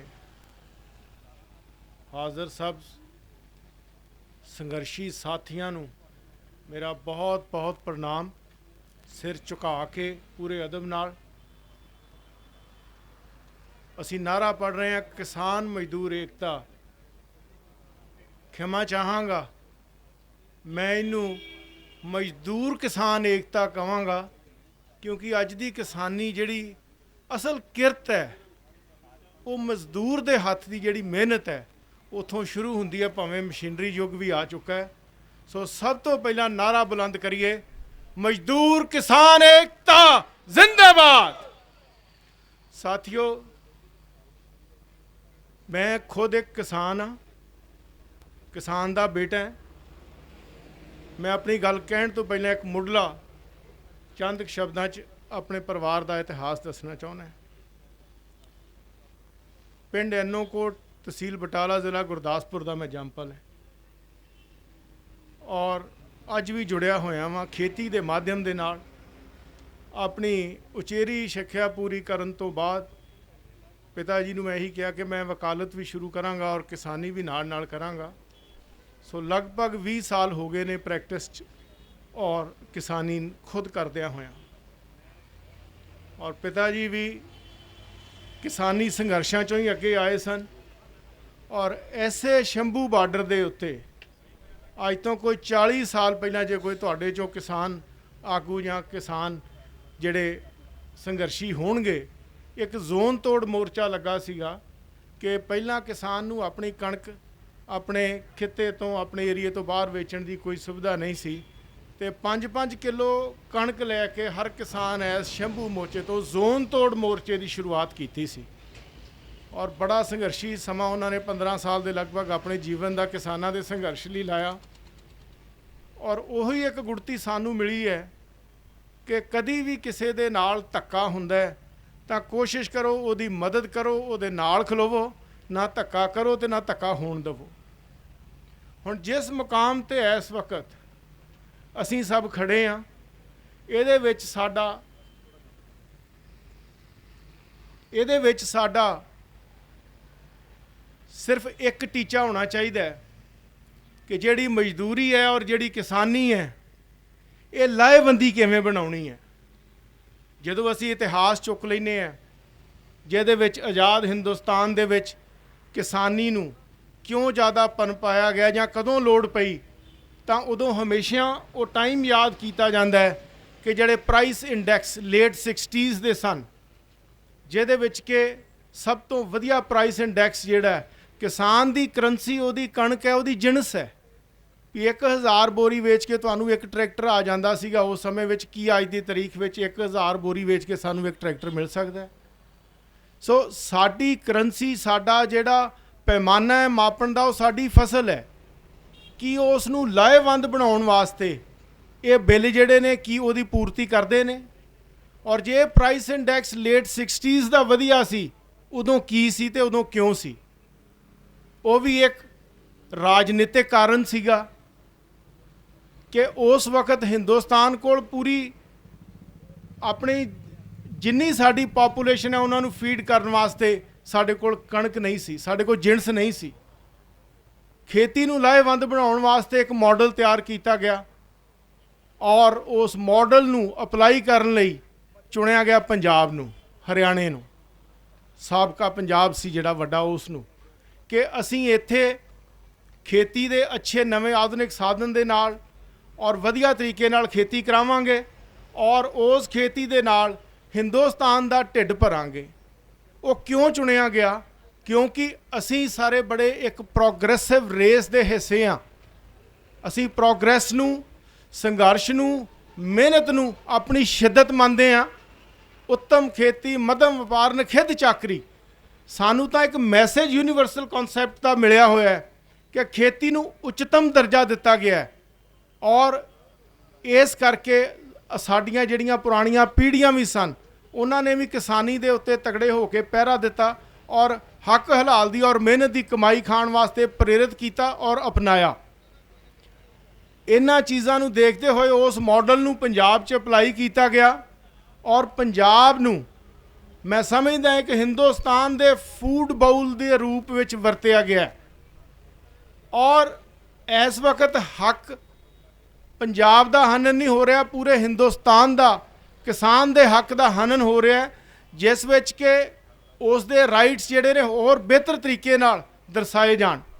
ਸਭ ਤੋਂ ਪਹਿਲੀ ਗੱਲ ਹੈ ਕਿ ਅੱਜ ਦੀ ਤਾਰੀਖ ਵਿੱਚ ਜੇ ਲੋੜ ਹੈ ਕਿਸਾਨੀ ਦੇ ਵਿੱਚ, ਮੈਂ ਪਹਿਲੀ ਗੱਲ ਕਹਿਣਾ ਚਾਹੂੰਗਾ ਕਿ ਪ੍ਰਦੂਸ਼ਣ ਨੂੰ ਰੋਕਣ ਵਾਸਤੇ ਕਿਸਾਨਾਂ ਨੂੰ ਆਪਣਾ ਰੋਲ ਪਲੇ ਕਰਨਾ ਚਾਹੀਦਾ ਹੈ ਔਰ ਉਹਦੇ ਵਾਸਤੇ ਜੋ ਵੀ ਹਦਾਇਤਾਂ ਹੋਣ ਸਰਕਾਰੀ, ਅਸੀਂ ਉਹ ਵੀ ਮੰਨੀਏ, ਪਲੱਸ ਸਰਕਾਰ ਕੋਲ ਉਹਦੇ ਲਈ ਸਪੋਰਟ ਵੀ ਮੰਗਣੀ ਹੈ। ਦੂਸਰਾ, ਖੇਤੀ ਨੂੰ ਲਾਹੇਵੰਦ ਕਿਵੇਂ ਰੱਖਣਾ ਹੈ, ਉਹਦੇ ਵਾਸਤੇ ਵੀ ਸਾਡਾ ਇੱਕ ਪ੍ਰੋਗਰਾਮ ਹੋਣਾ ਚਾਹੀਦਾ ਪੂਰਾ ਔਰ ਉਸ ਪ੍ਰੋਗਰਾਮ ਨੂੰ ਲਿਖਤੀ ਰੂਪ ਵਿੱਚ, ਇੱਕ ਸੈਮੀਨਾਰਸ ਦੇ ਰੂਪ ਵਿੱਚ, ਲੈਕਚਰਸ ਦੇ ਰੂਪ ਵਿੱਚ, ਇੱਕ ਜਿਹੜਾ ਇੰਟੈਲੈਕਚੁਅਲ ਜਾਂ ਇੰਟੈਲੀਜੈਂਸ਼ੀਆ ਜਾਂ ਯੂਨੀਵਰਸਿਟੀ ਦੇ ਜਿਹੜੇ ਥਿੰਕਰਸ ਨੇ, ਜਿਹੜੇ ਰਿਸਰਚਰਸ ਨੇ, ਉਹਨਾਂ ਨੂੰ ਇਨਵੋਲਵ ਕਰਨਾ ਚਾਹੀਦਾ ਹੈ ਵੀ ਕਿਹੜਾ ਮਾਡਲ ਸਾਨੂੰ ਦੇਣਾ ਚਾਹੀਦਾ ਤਾਂ ਕਿ ਸਰਕਾਰ ਉਸ ਦੇ ਉੱਤੇ ਆਪਣੀਆਂ ਪਾਲਿਸੀਆਂ ਬਣਾਵੇ। ਮੈਂ ਇੱਥੇ ਇੱਕ ਚੀਜ਼ ਦੁਬਾਰਾ ਕਹਿਣੀ ਜ਼ਰੂਰੀ ਸਮਝਦਾ ਕਿ ਸਾਡੀ ਜਿਹੜੀ ਇਹ ਕੋਈ ਵੀ ਲੜਾਈ ਹੈ ਕਿਸੇ ਪੋਲੀਟੀਕਲ ਪਾਰਟੀ ਨਾਲ ਨਹੀਂ, ਨਾ ਹੀ ਕੋਈ ਸਾਡੀ ਪੋਲੀਟੀਕਲ ਪਾਰਟੀ ਦੁਸ਼ਮਣ ਹੈ, ਨਾ ਹੀ ਕੋਈ ਸਾਡੀ ਬਹੁਤ ਜ਼ਿਆਦਾ ਹਿਤੈਸ਼ੀ ਜਾਂ ਦੋਸਤ ਹੈ। ਇਹ ਸਾਡੇ ਸਿਰਫ ਮੁੱਦੇ ਹੀ ਸਾਡੇ ਹਿਤੈਸ਼ੀ ਨੇ, ਸਾਡੇ ਮੁੱਦੇ ਹੀ ਸਾਡੀ ਸਾਰੀ ਇਸ ਸੰਘਰਸ਼ ਦੀ ਜੜ ਨੇ ਔਰ ਇਹਨਾਂ ਮੁੱਦਿਆਂ ਨੂੰ ਅਸੀਂ ਆਪਣਾ ਕਿਵੇਂ ਅੱਗੇ ਲੈ ਕੇ ਜਾਣਾ ਉਹਦੇ ਵਾਸਤੇ ਸਾਨੂੰ ਜਿਹੜਾ ਆਪਣਾ ਇੰਟੈਲੀਜੈਂਸ਼ੀਆ ਹੈ ਉਸ ਨੂੰ ਵਰਤਣ ਦੀ, ਉਸ ਨੂੰ ਸਮਝਣ ਦੀ ਲੋੜ ਹੈ। ਔਰ ਮੁੱਦੇ ਪ੍ਰਪੋਜ਼ਡ ਕੀ ਹੋਣੇ ਚਾਹੀਦੇ ਨੇ। ਇਹ ਕਾਨੂੰਨ ਨੂੰ ਅਸੀਂ ਕਹਿ ਤਾਂ ਰਹੇ ਹਾਂ ਕਾਨੂੰਨ ਗਲਤ ਹੈ, ਇਸ ਕਾਨੂੰਨ ਨੂੰ ਅਸੀਂ ਪ੍ਰਪੋਜ਼ ਕਿਵੇਂ ਕਰਨਾ ਹੈ ਕਿ ਹੋਰ ਬਿਹਤਰ ਹੋ ਸਕਦਾ ਹੈ। ਔਰ ਮੇਰਾ ਮੰਨਣਾ ਹੈ, ਅਸੀਂ ਖੁਦ ਕਈ ਵਾਰੀ ਅਖਬਾਰਾਂ 'ਚ ਵੀ ਪੜ੍ਹਿਆ ਕਿ ਆ ਫਲਾਣਾ ਕਾਨੂੰਨ ਲਾਗੂ ਹੋਣ ਲੱਗਾ, ਉਹਦੇ ਵਾਸਤੇ ਸਰਕਾਰਾਂ ਐਡਵਰਟਾਈਜ਼ਮੈਂਟ ਦਿੰਦੀਆਂ ਨੇ ਕਿ ਜਿਹੜੇ ਸਟੇਕ ਹੋਲਡਰਸ ਨੇ ਜਾਂ ਸਿਟੀਜ਼ਨਸ ਆਫ ਇੰਡੀਆ ਨੇ ਉਹ ਆਪਣਾ ਜਿਹੜਾ ਵਾ ਇੱਕ ਵਿਚਾਰ ਜ਼ਰੂਰ ਦੇਣ ਇਹਦੇ ਉੱਤੇ। ਸੋ ਅਸੀਂ ਸਰਕਾਰ ਨੂੰ ਅਪੀਲ ਕਰੀਏ ਵੀ ਤੁਸੀਂ ਬਿਨਾਂ ਸਟੇਕ ਹੋਲਡਰਸ ਦੇ ਜਾਂ ਸਿਟੀਜ਼ਨਸ ਦੇ ਉਹਨਾਂ ਦੇ ਵਿਚਾਰ ਲਏ ਤੋਂ ਬਿਨਾਂ ਕਿਵੇਂ ਕਾਨੂੰਨ ਪਾਸ ਕਰ ਦਿੱਤਾ। ਔਰ ਦੂਸਰਾ ਜਿਹੜਾ MSP ਦਾ ਮੁੱਦਾ ਹੈ ਉਹ ਅਹਿਮ ਮੁੱਦਾ ਹੈ, ਉਹਦੇ ਵਾਸਤੇ ਵੀ MSP ਦਾ ਹੋਣਾ ਔਰ MSP ਦਾ ਲਾਗੂ ਹੋਣਾ ਉਸ ਤੋਂ ਵੀ ਇੰਪੋਰਟੈਂਟ ਹੈ। ਇਸ ਵਕਤ ਕਈ ਜਿਨਸਾਂ ਦੇ ਉੱਤੇ MSP ਤਾਂ ਹੈ ਪਰ ਉਹ MSP ਲਾਗੂ ਨਹੀਂ ਹੁੰਦੀ। ਉਸ ਚੀਜ਼ ਨੂੰ ਇਨਸ਼ੋਰ ਕਰਨ ਵਾਸਤੇ ਸਾਡਾ ਜਿਹੜਾ ਕਿਸਾਨ ਹੈ ਉਹਦੀ ਜ਼ਿਆਦਾ ਤਾਦਾਦ ਘੱਟ ਲੈਂਡ ਹੋਲਡਿੰਗ ਦੀ ਹੈ, ਕਿ ਉਹਨਾਂ ਨੂੰ ਅਸੀਂ ਇਨਕਲੂਸਿਵ ਪਾਲਿਸੀ ਦੇ ਵਿੱਚ ਸ਼ਾਮਲ ਕੀਤਾ। ਇੱਕ ਛੋਟਾ ਕਿਸਾਨ ਜਦੋਂ ਮੰਡੀ 'ਚ ਆਪਣੀ ਫਸਲ ਵੇਚਣ ਜਾਂਦਾ ਉਹਦੇ ਮੂੰਹ 'ਚੋਂ ਸ਼ਬਦ ਆਉਂਦਾ ਕਿ ਮੈਂ ਫਸਲ ਸੁੱਟਣ ਚੱਲਿਆ। ਜਦੋਂ ਇਸ ਤਰੀਕੇ ਦੇ ਖਿਆਲਾਤ ਹੀ ਤੁਹਾਡੇ ਦਿਲ ਦਿਮਾਗ 'ਚ ਆਉਂਦੇ ਨੇ ਕਿ ਮੈਂ ਵੇਚਣ ਨਹੀਂ ਜਾ ਰਿਹਾ, ਮੈਂ ਫਸਲ ਸੁੱਟਣ ਜਾ ਰਿਹਾ, ਸੋ ਇਹਦਾ ਮਤਲਬ ਇਹ ਹੈ ਕਿ ਵੇਚਣ ਦਾ ਮਤਲਬ ਇਹ ਹੈ ਕਿ ਆ ਮੇਰੀ ਚੀਜ਼ ਬਣਾਈ ਹੋਈ ਹੈ, ਮੇਰੀ ਘੜੀ ਹੋਈ ਹੈ। ਕਿਸੇ ਸ਼ੋਰੂਮ ਦੇ ਵਿੱਚ ਕੋਈ ਫਰਨੀਚਰ ਲੈਣ ਜਾਂਦੇ ਹੋ, ਜਿਹੜਾ ਉੱਥੇ ਦਾ ਮਾਲਕ ਹੈ ਜਾਂ ਉਹਨੂੰ ਘੜਤਾ ਹੈ, ਉਹ ਕਹਿੰਦਾ ਇਹਨੂੰ ਮੈਂ ਤਿਆਰ ਕੀਤਾ ਤੇ ਇਹਦਾ ਆ ਪ੍ਰਾਈਸ ਟੈਗ ਹੈ। ਉਸ ਪ੍ਰਾਈਸ ਟੈਗ ਨੂੰ ਡਿਸਾਈਡ ਅਸੀਂ ਨਹੀਂ ਕਰਦੇ, ਇਹ ਪਹਿਲਾ ਉਹ ਪ੍ਰੋਡਿਊਸਰ ਹੈ ਜਿਹਦਾ ਪ੍ਰਾਈਸ ਟੈਗ ਕੋਈ ਹੋਰ ਬੰਦਾ ਤਿਆਰ ਕਰਦਾ ਹੈ। ਸੋ ਪ੍ਰਾਈਸ ਟੈਗ ਨੂੰ ਅਸੀਂ ਲਾਉਣਾ ਹੈ। ਉਸ ਪ੍ਰਾਈਸ ਟੈਗ ਵਿੱਚ ਸਾਡੀ ਜਿਹੜੀ ਮਿਹਨਤ ਹੈ, ਮੁਸ਼ੱਕਤ ਹੈ, ਪਰਿਵਾਰ ਦੇ ਹਰ ਮੈਂਬਰ ਦੀ, ਮੈਂ ਕਹੂੰਗਾ ਹਾਊਸ ਵਾਈਫ ਦਾ ਵੀ ਇੱਥੋਂ ਦਰਜਾ ਹਟਾ ਦੇਣਾ ਚਾਹੀਦਾ ਹੈ। ਜਦੋਂ ਬਾਹਰ ਕਿਸਾਨ ਕੰਮ ਕਰਨ ਜਾਂਦਾ ਹੈ, ਘਰ ਦੇ ਵਿੱਚ ਰੋਟੀਆਂ ਪੱਕਦੀਆਂ ਨੇ, ਘਰ ਦੇ ਵਿੱਚ ਬਾਕੀ ਸਾਰੇ ਕੰਮ ਕਿਸਾਨ ਦੀ ਥਾਂ ਤੇ ਉਹਦਾ ਪਰਿਵਾਰ ਕਰਦਾ ਹੈ, ਉਹਦੀ ਵਾਈਫ ਕਰਦੀ ਹੈ, ਬੱਚੇ ਕਰਦੇ ਨੇ। ਸੋ ਇਸ ਤਰੀਕੇ ਦੇ ਨਾਲ ਅਸੀਂ ਉਸ ਕੀਮਤ ਨੂੰ ਖੁਦ ਅਸੀਂ ਤਿਆਰ ਕਰੀਏ, ਅਸੀਂ ਆਪਣਾ ਪ੍ਰਪੋਜ਼ਲ ਦਈਏ ਔਰ ਉਸ ਪ੍ਰਪੋਜ਼ਲ ਨੂੰ ਉਹ ਸਰਕਾਰਾਂ ਨੂੰ ਕਨਵਿੰਸ ਕਰੀਏ। ਦੋ ਚੀਜ਼ਾਂ ਮੈਂ ਜ਼ਿੰਦਗੀ 'ਚ ਹਮੇਸ਼ਾ ਕਹੀਆਂ ਨੇ ਔਰ ਉਹਨਾਂ ਤੇ ਪਹਿਰਾ ਵੀ ਦਿੱਤਾ ਹੈ ਕਿ ਕਨਵਿੰਸ ਔਰ ਬੀ ਕਨਵਿੰਸਡ, ਵੀ ਜਾਂ ਤਾਂ ਮੈਨੂੰ ਰਜ਼ਾਮੰਦ ਕਰ ਲਓ ਜਾਂ ਮੈਂ ਤੁਹਾਨੂੰ ਰਜ਼ਾਮੰਦ ਕਰਨ ਲਈ ਆਪਣਾ ਪੱਖ ਦੱਸਦਾ। ਸੋ ਇਸ ਤਰੀਕੇ ਦੇ ਨਾਲ ਅਸੀਂ ਆਪਣੇ ਪ੍ਰਪੋਜ਼ਲ ਨੂੰ ਅੱਗੇ ਭੇਜਣਾ, ਕਿਸੇ ਕਨਫਰੰਟ੍ਰੇਸ਼ਨ 'ਚ ਨਹੀਂ ਪੈਣਾ। ਮੈਂ ਇਸ ਕਰਕੇ ਦੱਸਣਾ ਚਾਹੁੰਦਾ, ਬਜ਼ੁਰਗਾਂ ਨੇ ਵੀ ਸੰਘਰਸ਼ੀ ਕੀਤੇ ਹੈ ਤੇ ਮੈਂ ਖੁਦ ਵੀ ਸਟੂਡੈਂਟ ਪੋਲੀਟਿਕਸ ਵਿੱਚੋਂ, ਸਟੂਡੈਂਟ ਐਕਟਿਵਿਜ਼ਮ ਵਿੱਚੋਂ ਅੱਗੇ ਆਇਆ ਔਰ ਤੁਹਾਡੇ ਸਭ ਵੱਡਿਆਂ ਦੇ ਔਰ ਸਾਥੀਆਂ ਦੇ ਪਿਆਰ ਸਦਕਾ 2 ਵਾਰੀ ਪੰਜਾਬ ਯੂਨੀਵਰਸਿਟੀ ਚੰਡੀਗੜ੍ਹ ਦਾ ਪ੍ਰਧਾਨ ਵੀ ਰਿਹਾ, ਸਨ 98 ਤੋਂ 2000 ਦੇ ਵਿੱਚ। ਬਹੁਤ ਸੰਘਰਸ਼ ਕੀਤੇ ਨੇ ਔਰ ਸੰਘਰਸ਼ ਦੇ ਦੌਰਾਨ ਤੁਹਾਡੇ ਵਿੱਚ ਤੁਹਾਡੀ ਮੂਵਮੈਂਟ ਨੂੰ ਡੀਰੇਲ ਕਰਨ ਵਾਸਤੇ ਕੋਈ ਪੋਲੀਟੀਕਲ ਜਾਂ ਕੋਈ ਗਵਰਨਮੈਂਟਲ ਜਾਂ ਕੋਈ ਇਹੋ ਜਿਹੀਆਂ ਏਜੰਸੀਜ਼ ਵੀ ਹੋਣਗੀਆਂ, ਉਹ ਕੋਸ਼ਿਸ਼ ਕਰਨਗੀਆਂ। ਮੈਂ ਫਿਰ ਦੁਹਰਾ ਰਿਹਾ ਕਿ ਅਸੀਂ ਕਿਸੇ ਪੋਲੀਟੀਕਲ ਪਾਰਟੀ ਦੇ ਸਮਰਥਕ ਵਜੋਂ ਜਾਂ ਉਹਨੂੰ ਅਪੋਜ਼ ਕਰਨ ਵਾਸਤੇ ਅਸੀਂ ਇੱਥੇ ਮੰਚ ਨੂੰ ਨਹੀਂ ਵਰਤਣਾ ਚਾਹੀਦਾ। ਸਾਨੂੰ ਸਿਰਫ ਆਪਣੇ ਮੁੱਦਿਆਂ ਨੂੰ ਅਹਿਮ ਰੱਖਦੇ ਹੋਏ ਆਪਣੇ ਮੁੱਦਿਆਂ ਦੀ ਗੱਲ ਸਰਕਾਰ ਤੱਕ ਪਹੁੰਚਾਉਣ ਵਾਸਤੇ ਜੋ ਸਾਡੇ ਇੱਕ ਇੰਟੈਲੀਜੈਂਸ਼ੀਆ ਦਾ, ਇੱਕ ਇੰਟੈਲੈਕਚੁਅਲਸ ਦਾ ਇਨਵੋਲਵਮੈਂਟ ਹੈ, ਉਹਨਾਂ ਦੀ ਲੈ ਕੇ, ਉਹਨਾਂ ਕੋਲ ਸਲਾਹ ਲੈ ਕੇ, ਐਡਵੋਕੇਟਸ ਕੋਲ ਸਲਾਹ ਲੈ ਕੇ ਔਰ ਹੋਰ ਵੀ ਜਿਹੜੇ ਬੁੱਧੀਜੀਵੀ ਨੇ ਜਿਹੜੇ ਸੰਘਰਸ਼ਾਂ ਨੂੰ ਸ਼ੁਰੂ ਤੋਂ ਲੜਦੇ ਆਏ ਨੇ, ਉਹਨਾਂ ਸਾਰਿਆਂ ਨੂੰ ਸੁਣਦੇ ਹੋਏ ਅਸੀਂ ਆਪਣੇ ਵਿਚਾਰ ਸਰਕਾਰ ਤੱਕ ਪਹੁੰਚਾਉਣੇ ਆ। ਸਰਕਾਰਾਂ ਆਵਾਜ਼ ਕਈ ਵਾਰੀ ਨਹੀਂ ਸੁਣਦੀਆਂ, ਸੋ ਉਹਦੇ ਵਾਸਤੇ ਵੀ ਸਾਨੂੰ ਆਪਣਾ ਸੰਘਰਸ਼ ਤੇਜ਼ ਕਰਨਾ ਪੈਂਦਾ, ਲੇਕਿਨ ਸੰਘਰਸ਼ ਡੀਰੇਲ ਤੇ ਵਾਇਲੈਂਟ ਨਹੀਂ ਹੋਣਾ ਚਾਹੀਦਾ। ਇੱਕ ਸ਼ਾਂਤਮਈ ਪ੍ਰਦਰਸ਼ਨ ਜਿਹੜਾ ਉਹ ਸਭ ਤੋਂ ਤਗੜਾ ਹੈ। ਮੈਂ ਤੇ ਇੱਥੋਂ ਤੱਕ ਕਹੂੰਗਾ ਕਿ ਅਲਟੀਮੇਟਮ ਸਾਨੂੰ ਆਉਣ ਵਾਲੇ ਮਹੀਨਿਆਂ, ਸਾਲਾਂ ਤੱਕ ਤੇ ਦੇਣੇ ਪੈਣਗੇ ਜੇ ਸੰਘਰਸ਼ ਲੰਬਾ ਚੱਲਦਾ ਹੈ। ਇੱਕ ਵਾਰੀ ਦੀ ਗੱਲ ਹੈ ਕਿ 80ਵੀਆਂ ਦੇ ਵਿੱਚ ਕਿਸਾਨ ਮੂਵਮੈਂਟਸ ਨੇ ਇਹ ਚੀਜ਼ ਕਹੀ ਕਿ ਅਸੀਂ ਆਪਣੀ ਫਸਲ ਨਹੀਂ ਦੇਵਾਂਗੇ, ਤੇ ਮੇਰਾ ਖਿਆਲ ਹੈ ਸ਼ਾਇਦ 5-7 ਦਿਨ ਫਸਲ ਮੰਡੀਆਂ 'ਚ ਨਹੀਂ ਸੀ ਗਈ ਔਰ ਸਰਕਾਰਾਂ ਨੂੰ ਸੋਚਣ ਤੇ ਮਜਬੂਰ ਹੋਣਾ ਪਿਆ ਸੀਗਾ। ਸੋ ਸਨ 60ਵੇਂ ਵਿੱਚ ਬਿਹਤਰ ਤੁਹਾਨੂੰ ਪ੍ਰਾਈਸਿਸ ਇਸ ਕਰਕੇ ਮਿਲਦੇ ਸਨ ਵੀ ਉਦੋਂ ਸਾਨੂੰ ਖਾਣੇ ਦੀ ਲੋੜ ਸੀਗੀ। ਉਸ ਤੋਂ ਬਾਅਦ ਉਹ ਆਪਣੀ ਮਨਮਰਜ਼ੀ ਤੇ ਉਤਰ ਆਏ ਜਦੋਂ ਉਹਨਾਂ ਕੋਲ ਫੂਡ ਸਰਪਲਸ ਹੋ ਗਿਆ। ਪਰ ਹੁਣ ਵੀ ਸਾਡੀ ਲੜਾਈ ਜਿਹੜੀ ਹੈ ਕਿਸਾਨੀ ਨੂੰ ਖੁਸ਼ਹਾਲ ਕਰਨ ਦੀ ਹੈ, ਆਪਣੇ ਕਿੱਤੇ ਨੂੰ ਖੁਸ਼ਹਾਲ ਕਰਨ ਦੀ ਹੈ, ਇਕਨੋਮਿਕ ਫਰੀडम ਦੀ ਹੈ। ਇਹ ਫਰੀडम ਜਿਹੜੀ ਹੈ ਇਹ ਅਸੀਂ ਆਰਥਿਕ ਔਰ ਸਮਾਜਿਕ ਰੂਪ ਤੇ ਚਾਹੁੰਦੇ ਹਾਂ ਔਰ ਉਹਦੇ ਵਾਸਤੇ ਸਾਡੀ ਜਿਹੜੀ ਲੜਾਈ ਹੈ ਉਧਰ ਨੂੰ ਚੱਲਣੀ ਚਾਹੀਦੀ ਹੈ। ਇੱਕ ਤਾਂ ਇਸ ਵਕਤ ਮੈਂ ਆਪ ਸਭ ਨੂੰ ਅਪੀਲ ਕਰਦਾ ਕਿ ਜਿਹੜਾ ਸੰਘਰਸ਼ ਚਲਾ ਰਹੇ ਨੇ ਜਾਂ ਸੰਘਰਸ਼ ਨੂੰ ਜਿਸ ਦਿਸ਼ਾ ਵਿੱਚ ਲੈ ਕੇ ਜਾ ਰਹੇ ਨੇ, ਆ ਹੁਣ ਹਾਰਵੈਸਟਿੰਗ ਦਾ ਟਾਈਮ ਹੈ ਔਰ ਅਗਲਾ ਮਹੀਨਾ ਸੋਇੰਗ ਦਾ ਟਾਈਮ ਹੈ, ਕਿ ਅਸੀਂ 30 ਨਵੰਬਰ ਤੱਕ ਆਪਣਾ ਜਿਹੜਾ ਸੰਘਰਸ਼ ਹੈ ਇਸ ਤਰੀਕੇ ਨਾਲ ਹੀ ਚਲਾਈਏ। ਔਰ ਉਸ ਤੋਂ ਬਾਅਦ ਜਿਹੜਾ ਦਸੰਬਰ ਦਾ ਮਹੀਨਾ ਹੈ ਉਹਦੇ ਵਾਸਤੇ ਵੀ ਸਾਡੀਆਂ ਪਲੈਨਿੰਗਸ ਤਿਆਰ ਹੋਣੀਆਂ ਚਾਹੀਦੀਆਂ। ਜਿਹੜਾ ਉਸ ਤੋਂ ਬਾਅਦ ਫਰਵਰੀ ਦਾ ਵੀ ਟਾਈਮ ਹੈ, ਉਦੋਂ ਤੱਕ ਵੀ ਸਾਡੀਆਂ ਜਿਹੜੀਆਂ ਸਾਰੀਆਂ ਹੀ ਖਰੜਾ ਤਿਆਰ ਹੋਣਾ ਚਾਹੀਦਾ, ਤਾਂ ਕਿ ਅਸੀਂ ਆਪਣਾ ਜਿਹੜਾ ਪੂਰੇ ਐਜੀਟੇਸ਼ਨ ਦੀ ਮੂਵਮੈਂਟ ਦੀ ਰੂਪ ਰੇਖਾ ਹੈ ਉਹ ਸਹੀ ਤਰੀਕੇ ਨਾਲ ਤਿਆਰ ਕਰ ਸਕੀਏ। ਤੇ ਜਦੋਂ ਵੀ ਕਦੇ ਐਜੀਟੇਸ਼ਨ ਲਈ ਕਿਤੇ ਜਾਣਾ ਹੈ, ਕੁਝ ਕਰਨਾ ਹੈ, ਬੰਦੇ ਨੂੰ ਕਹੋ ਜੀ ਆਪਣਾ 1 ਹਫ਼ਤੇ ਦਾ ਸਮਾਨ ਨਾਲ ਲੈ ਕੇ ਆਵੇ, 3 ਜੋੜੀ ਕੱਪੜੇ, 5 ਕਿਲੋ ਆਟਾ, ਕਿਲੋ ਦਾਲ, ਤਾਂ ਕਿ ਜਿੱਥੇ ਬਹਿਣਾ ਪਵੇ ਹਫ਼ਤਾ ਮੋਰਚਾ ਲਾ ਕੇ ਬਹਿਣਾ ਪਵੇ। ਔਰ ਉਹ ਇੰਟੈਂਸਿਵ ਐਜੀਟੇਸ਼ਨਸ ਹੋਣੀਆਂ ਚਾਹੀਦੀਆਂ ਨੇ ਪੀਸਫੁਲ ਵੇਜ਼ ਦੇ ਨਾਲ। ਕਿਤੇ ਵੀ ਸਾਨੂੰ ਡੀਰੇਲ ਕਰਨ ਵਾਸਤੇ ਸਾਡੇ ਇਸ ਮੂਵਮੈਂਟ ਨੂੰ, ਸਾਡੀ ਸੋਚ ਦੀ ਲੜਾਈ ਨੂੰ ਕੋਈ ਬੰਦਾ ਇਹ ਨਾ ਦੇ ਵੀ ਇਹ ਹਿੰਸਕ ਨੇ। ਔਰ ਇਹ ਹੁੰਦਾ ਜੇ ਅਸੀਂ ਕਨਵਿੰਸਿੰਗ ਤੇ ਜਾਂ ਟੇਬਲ ਟਾਕਸ ਤੇ ਗੱਲ ਲਿਆਉਣ ਦੀ ਗੱਲ ਕਰਾਂਗੇ ਤਾਂ ਸਾਡੇ ਲਈ ਅੱਜ ਵੇਲੇ ਜਿਹੜੀ ਰੂਲਿੰਗ ਪਾਰਟੀ ਵੀ ਹੈ, ਜਿਹੜੀ ਉਹਦੀ ਓਪੋਜੀਸ਼ਨ ਪਾਰਟੀ ਵੀ ਹੈ, ਅਸੀਂ ਆਪਣੇ ਗਵਾਂਢੀਆਂ ਨੂੰ, ਆਪਣੇ ਲੀਡਰਾਂ ਨੂੰ, ਉਹਨਾਂ ਦੇ ਸਮਰਥਕਾਂ ਨੂੰ ਕਨਵਿੰਸ ਕਰੀਏ ਵੀ ਤੁਸੀਂ ਆਪਣੇ ਜਿਹੜੇ ਤੁਹਾਡੇ ਸੀਨੀਅਰਸ ਨੇ, ਜਿਹੜੇ ਤੁਹਾਡੇ ਉੱਥੇ ਨੀਤੀ ਘਾੜੇ ਨੇ, ਜਿਹੜੇ ਤੁਹਾਡੇ ਪਾਲਿਸੀ ਮੇਕਰ ਨੇ, ਉਹਨਾਂ ਨੂੰ ਇਸ ਚੀਜ਼ ਬਾਰੇ ਜਾਣੂ ਕਰਾਓ।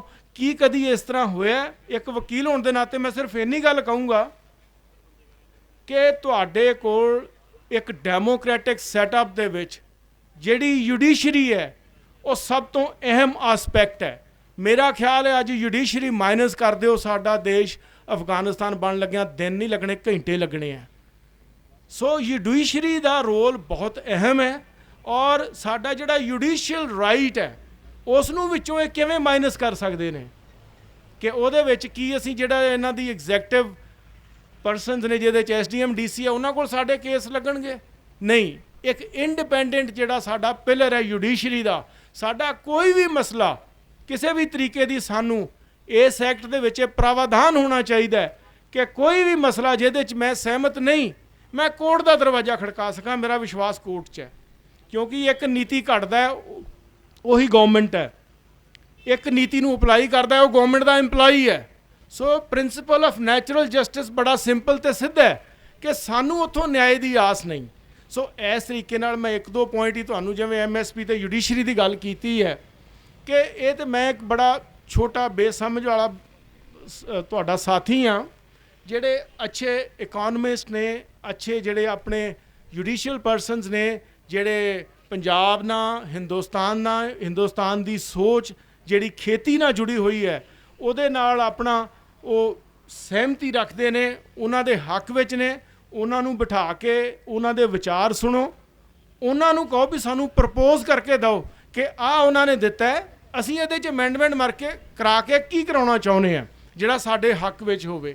ਸੋ ਇਹਨਾਂ ਗੱਲਾਂ ਨਾਲ ਮੈਂ ਆਪ ਸਭ ਨੂੰ ਬੇਨਤੀ ਕਰਦਾ ਕਿ ਇੱਕ ਜਿਹੜੀ ਕੋਈ ਵੀ ਆਪਣੀ ਮੂਵਮੈਂਟ ਹੈ, ਉਹ ਇੱਕ ਕਿਸਾਨ ਹੋਣ ਦੇ ਨਾਤੇ ਮੈਂ ਇਹ ਕਹਿਣਾ ਚਾਹੂੰਗਾ ਕਿ ਆਹ 2 ਮਹੀਨੇ ਜਿਹੜੇ ਆ ਜਿਹਦੇ 'ਚ ਖਰੀਦੋ ਫਰੋਖਤ ਔਰ ਜਿਹਦੇ 'ਚ ਤੁਹਾਡੀ ਸੋਇੰਗ ਹੈ, ਇੰਟੈਂਸਿਵਲੀ ਜ਼ਿਆਦਾ ਵੀਟ ਔਰ ਪੈਡੀ ਦਾ ਹੀ ਹੈਗਾ ਜਿਹੜਾ ਸੀਜ਼ਨ ਹੈ, ਤੇ ਉਹਦੇ ਵਾਸਤੇ ਸਾਨੂੰ ਕੋਈ ਵੀ ਇਸ ਤਰੀਕੇ ਦਾ ਤਰੀਕਾ ਨਹੀਂ ਅਪਣਾਉਣਾ ਚਾਹੀਦਾ ਕਿ ਜਿਹਦੇ ਨਾਲ ਸਾਡਾ ਜਿਹੜਾ ਕਿਸਾਨ ਖੇਤ 'ਚ ਕੰਮ ਕਰ ਰਿਹਾ ਹੈ ਜਾਂ ਆਪਣੀ 6 ਮਹੀਨੇ ਦੀ ਮਿਹਨਤ ਨੂੰ ਆਪਣੇ ਬਾਜ਼ਾਰ ਦੇ ਵਿੱਚ ਵੇਚਣ ਆਇਆ ਉਹਦੇ 'ਚ ਕੋਈ ਦਿੱਕਤ ਆਵੇ।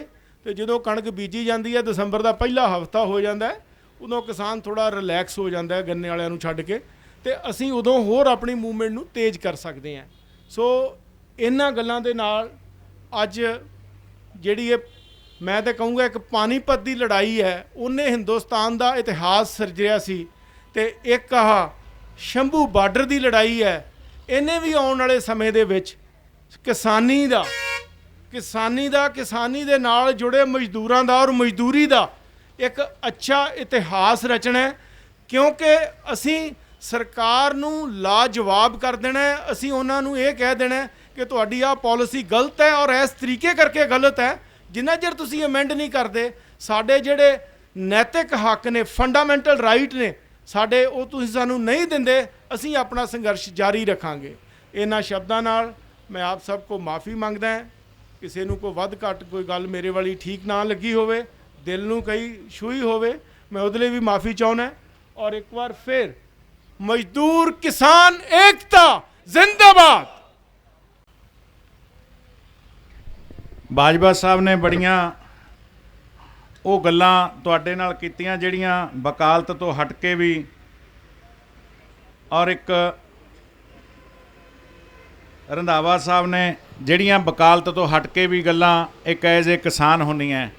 ਔਰ ਮੈਂ ਤਾਂ ਇਹ ਸਮਝਦਾ ਸੀ ਰੰਧਾਵਾ ਸਾਹਿਬ ਕਿ ਸਾਡੇ ਇਸ ਹਲਕੇ 'ਚ ਇਕੱਲਾ ਕਪੂਰੀ ਦਾ ਮੋਰਚਾ ਹੀ ਲੱਗਿਆ ਹੈ, ਔਰ ਕਪੂਰੀ ਦਾ ਮੋਰਚਾ ਤਾਂ ਬੜਾ ਮਸ਼ਹੂਰ ਹੈ, ਲੇਕਿਨ ਇਹ ਜੋੜ ਤੋੜ ਮੋਰਚਾ ਜਿਹੜਾ ਤੁਸੀਂ ਦੱਸਿਆ ਇਹ ਸਾਨੂੰ ਵੀ, ਕਿਉਂਕਿ ਕਿਤਾਬਾਂ ਦੇ ਵਿੱਚ ਕਈ ਮੋਰਚਿਆਂ ਦਾ ਬੜਾ ਘੱਟ ਜ਼ਿਕਰ ਆਉਂਦਾ ਹੈ, ਔਰ ਸਾਡੇ ਕਈ ਪਿੰਡਾਂ ਦੇ ਅਜਿਹੇ ਨਾਮ ਪੁਰਾਣੇ ਵਿਅਕਤੀਆਂ ਦੇ ਕਾਮਾ ਘਾਟਾ ਮਾਰੂ ਜਿਹੜਾ ਕਾਂਡ ਹੋਇਆ ਉਸ ਜਹਾਜ਼ ਦੇ ਵਿੱਚ ਬਾਬਾ ਗੁਰਦਿੱਤ ਸਿੰਘ ਜੀ ਦੇ ਨਾਲ ਸਾਡੇ ਇਸ ਏਰੀਏ ਦੇ 3-4 ਪਿੰਡਾਂ ਦੇ ਵਿਅਕਤੀ ਗਏ, ਉਹ ਵੀ ਸਾਨੂੰ ਹੁਣ ਪਤਾ ਲੱਗ ਰਿਹਾ ਹੈ। ਸੋ ਮੈਂ ਕੋਸ਼ਿਸ਼ ਕਰਾਂਗਾ ਕਦੇ ਹਾਕਮ ਜੀ ਨਾਲ ਤੁਹਾਡੇ ਕੋਲ ਆਵਾਂਗਾ, ਸੋ ਸਾਨੂੰ ਇਸ ਮੋਰਚੇ ਬਾਰੇ ਜੇ ਪੁਰਾਣੀ ਜਾਣਕਾਰੀ ਹੋਈ ਜ਼ਰੂਰ ਆਪਾਂ ਕਦੇ ਇਕੱਠੀ ਕਰਕੇ ਉਹਨੂੰ ਲਿਖੀਏ, ਕਿਸੇ ਕਿਤਾਬ ਦੇ ਉੱਤੇ ਲੈ ਕੇ ਆਈਏ, ਕਿਉਂਕਿ ਸਾਡੀਆਂ ਇਤਿਹਾਸਕ ਗੱਲਾਂ ਜ਼ਰੂਰ ਸਾਡੇ ਆਉਣ ਵਾਲੇ ਨੌਜਵਾਨਾਂ ਦੇ ਸਾਹਮਣੇ ਆਉਣੀਆਂ ਚਾਹੀਦੀਆਂ। ਮੱਖੂ ਸਾਹਿਬ ਨੇ ਬੋਲਣਾ, ਉਹਨਾਂ ਤੋਂ ਪਹਿਲਾਂ ਮੈਂ ਬੇਨਤੀ ਕਰਾਂਗਾ ਰਿਟਾਇਰ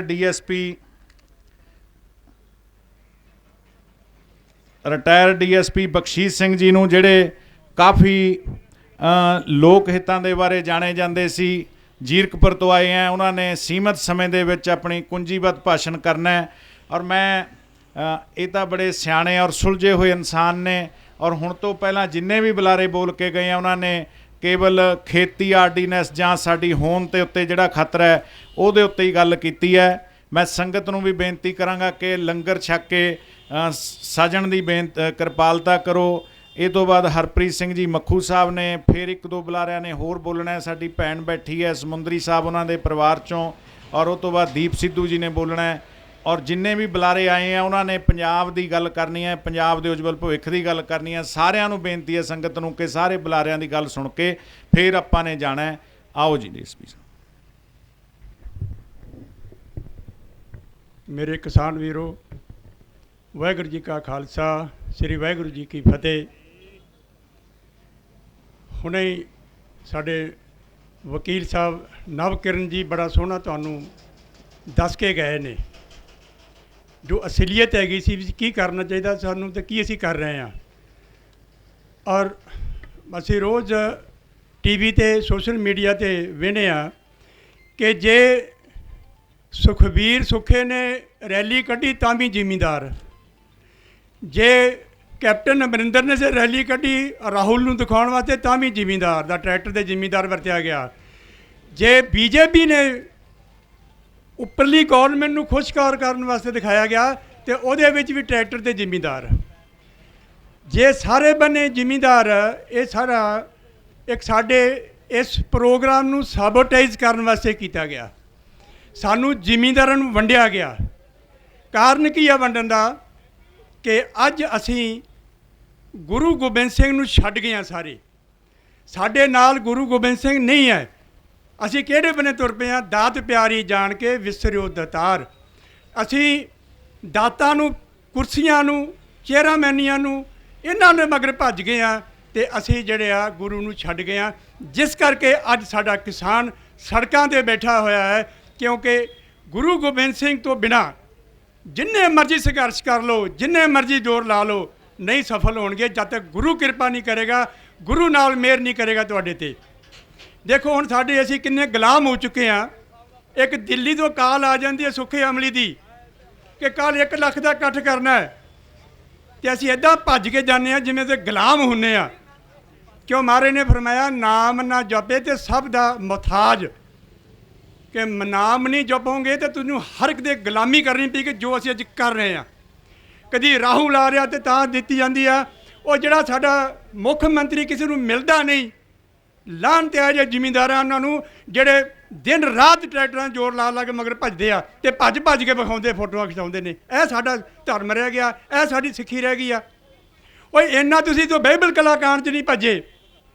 ਮੈਨੂੰ ਉੱਥੇ ਵੀ ਮੌਕਾ ਮਿਲਿਆ, ਮੈਂ ਜਾ ਕੇ ਜਥੇਦਾਰ ਜਿਹੜੇ ਸੀ, ਜਥੇਦਾਰ ਤੇ ਨਹੀਂ ਕਹਾਂਗਾ ਉਹਨਾਂ ਨੂੰ ਮੈਂ, ਮੰਡ ਸਾਹਿਬ ਤੇ ਦਾਦੂਵਾਲ ਬੈਠੇ ਹੋਏ ਸੀ, ਮੈਂ ਕਿਹਾ ਜਥੇਦਾਰੋ ਅੱਜ ਗੁਰੂ ਗੋਬਿੰਦ ਸਿੰਘ ਦਾ ਤੁਹਾਡੇ 'ਤੇ ਬੜਾ ਵੱਡਾ ਆਸਾਨ ਹੋਵੇਗਾ।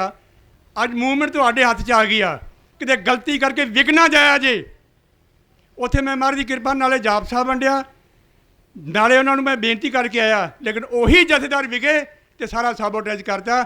ਗੁਰੂ ਨੇ ਕਿਸੇ ਨੂੰ ਨਹੀਂ ਵੇਖਿਆ, ਗੁਰੂ ਦੀ ਪਰਵਾਹ ਕਿਸੇ ਨੇ ਨਹੀਂ ਕੀਤੀ, ਤੇ ਜਿਹੜਾ ਤੂੰ ਹੁਕਮਨਾਮਾ ਆ ਗਿਆ ਉੱਥੇ ਫੁੱਲ ਚੜਾਤੇ। ਤੇ ਤੁਹਾਡੇ ਤੇ ਗੁਰੂ ਕਿਉਂ ਕਿਰਪਾ ਕਰੇਗਾ?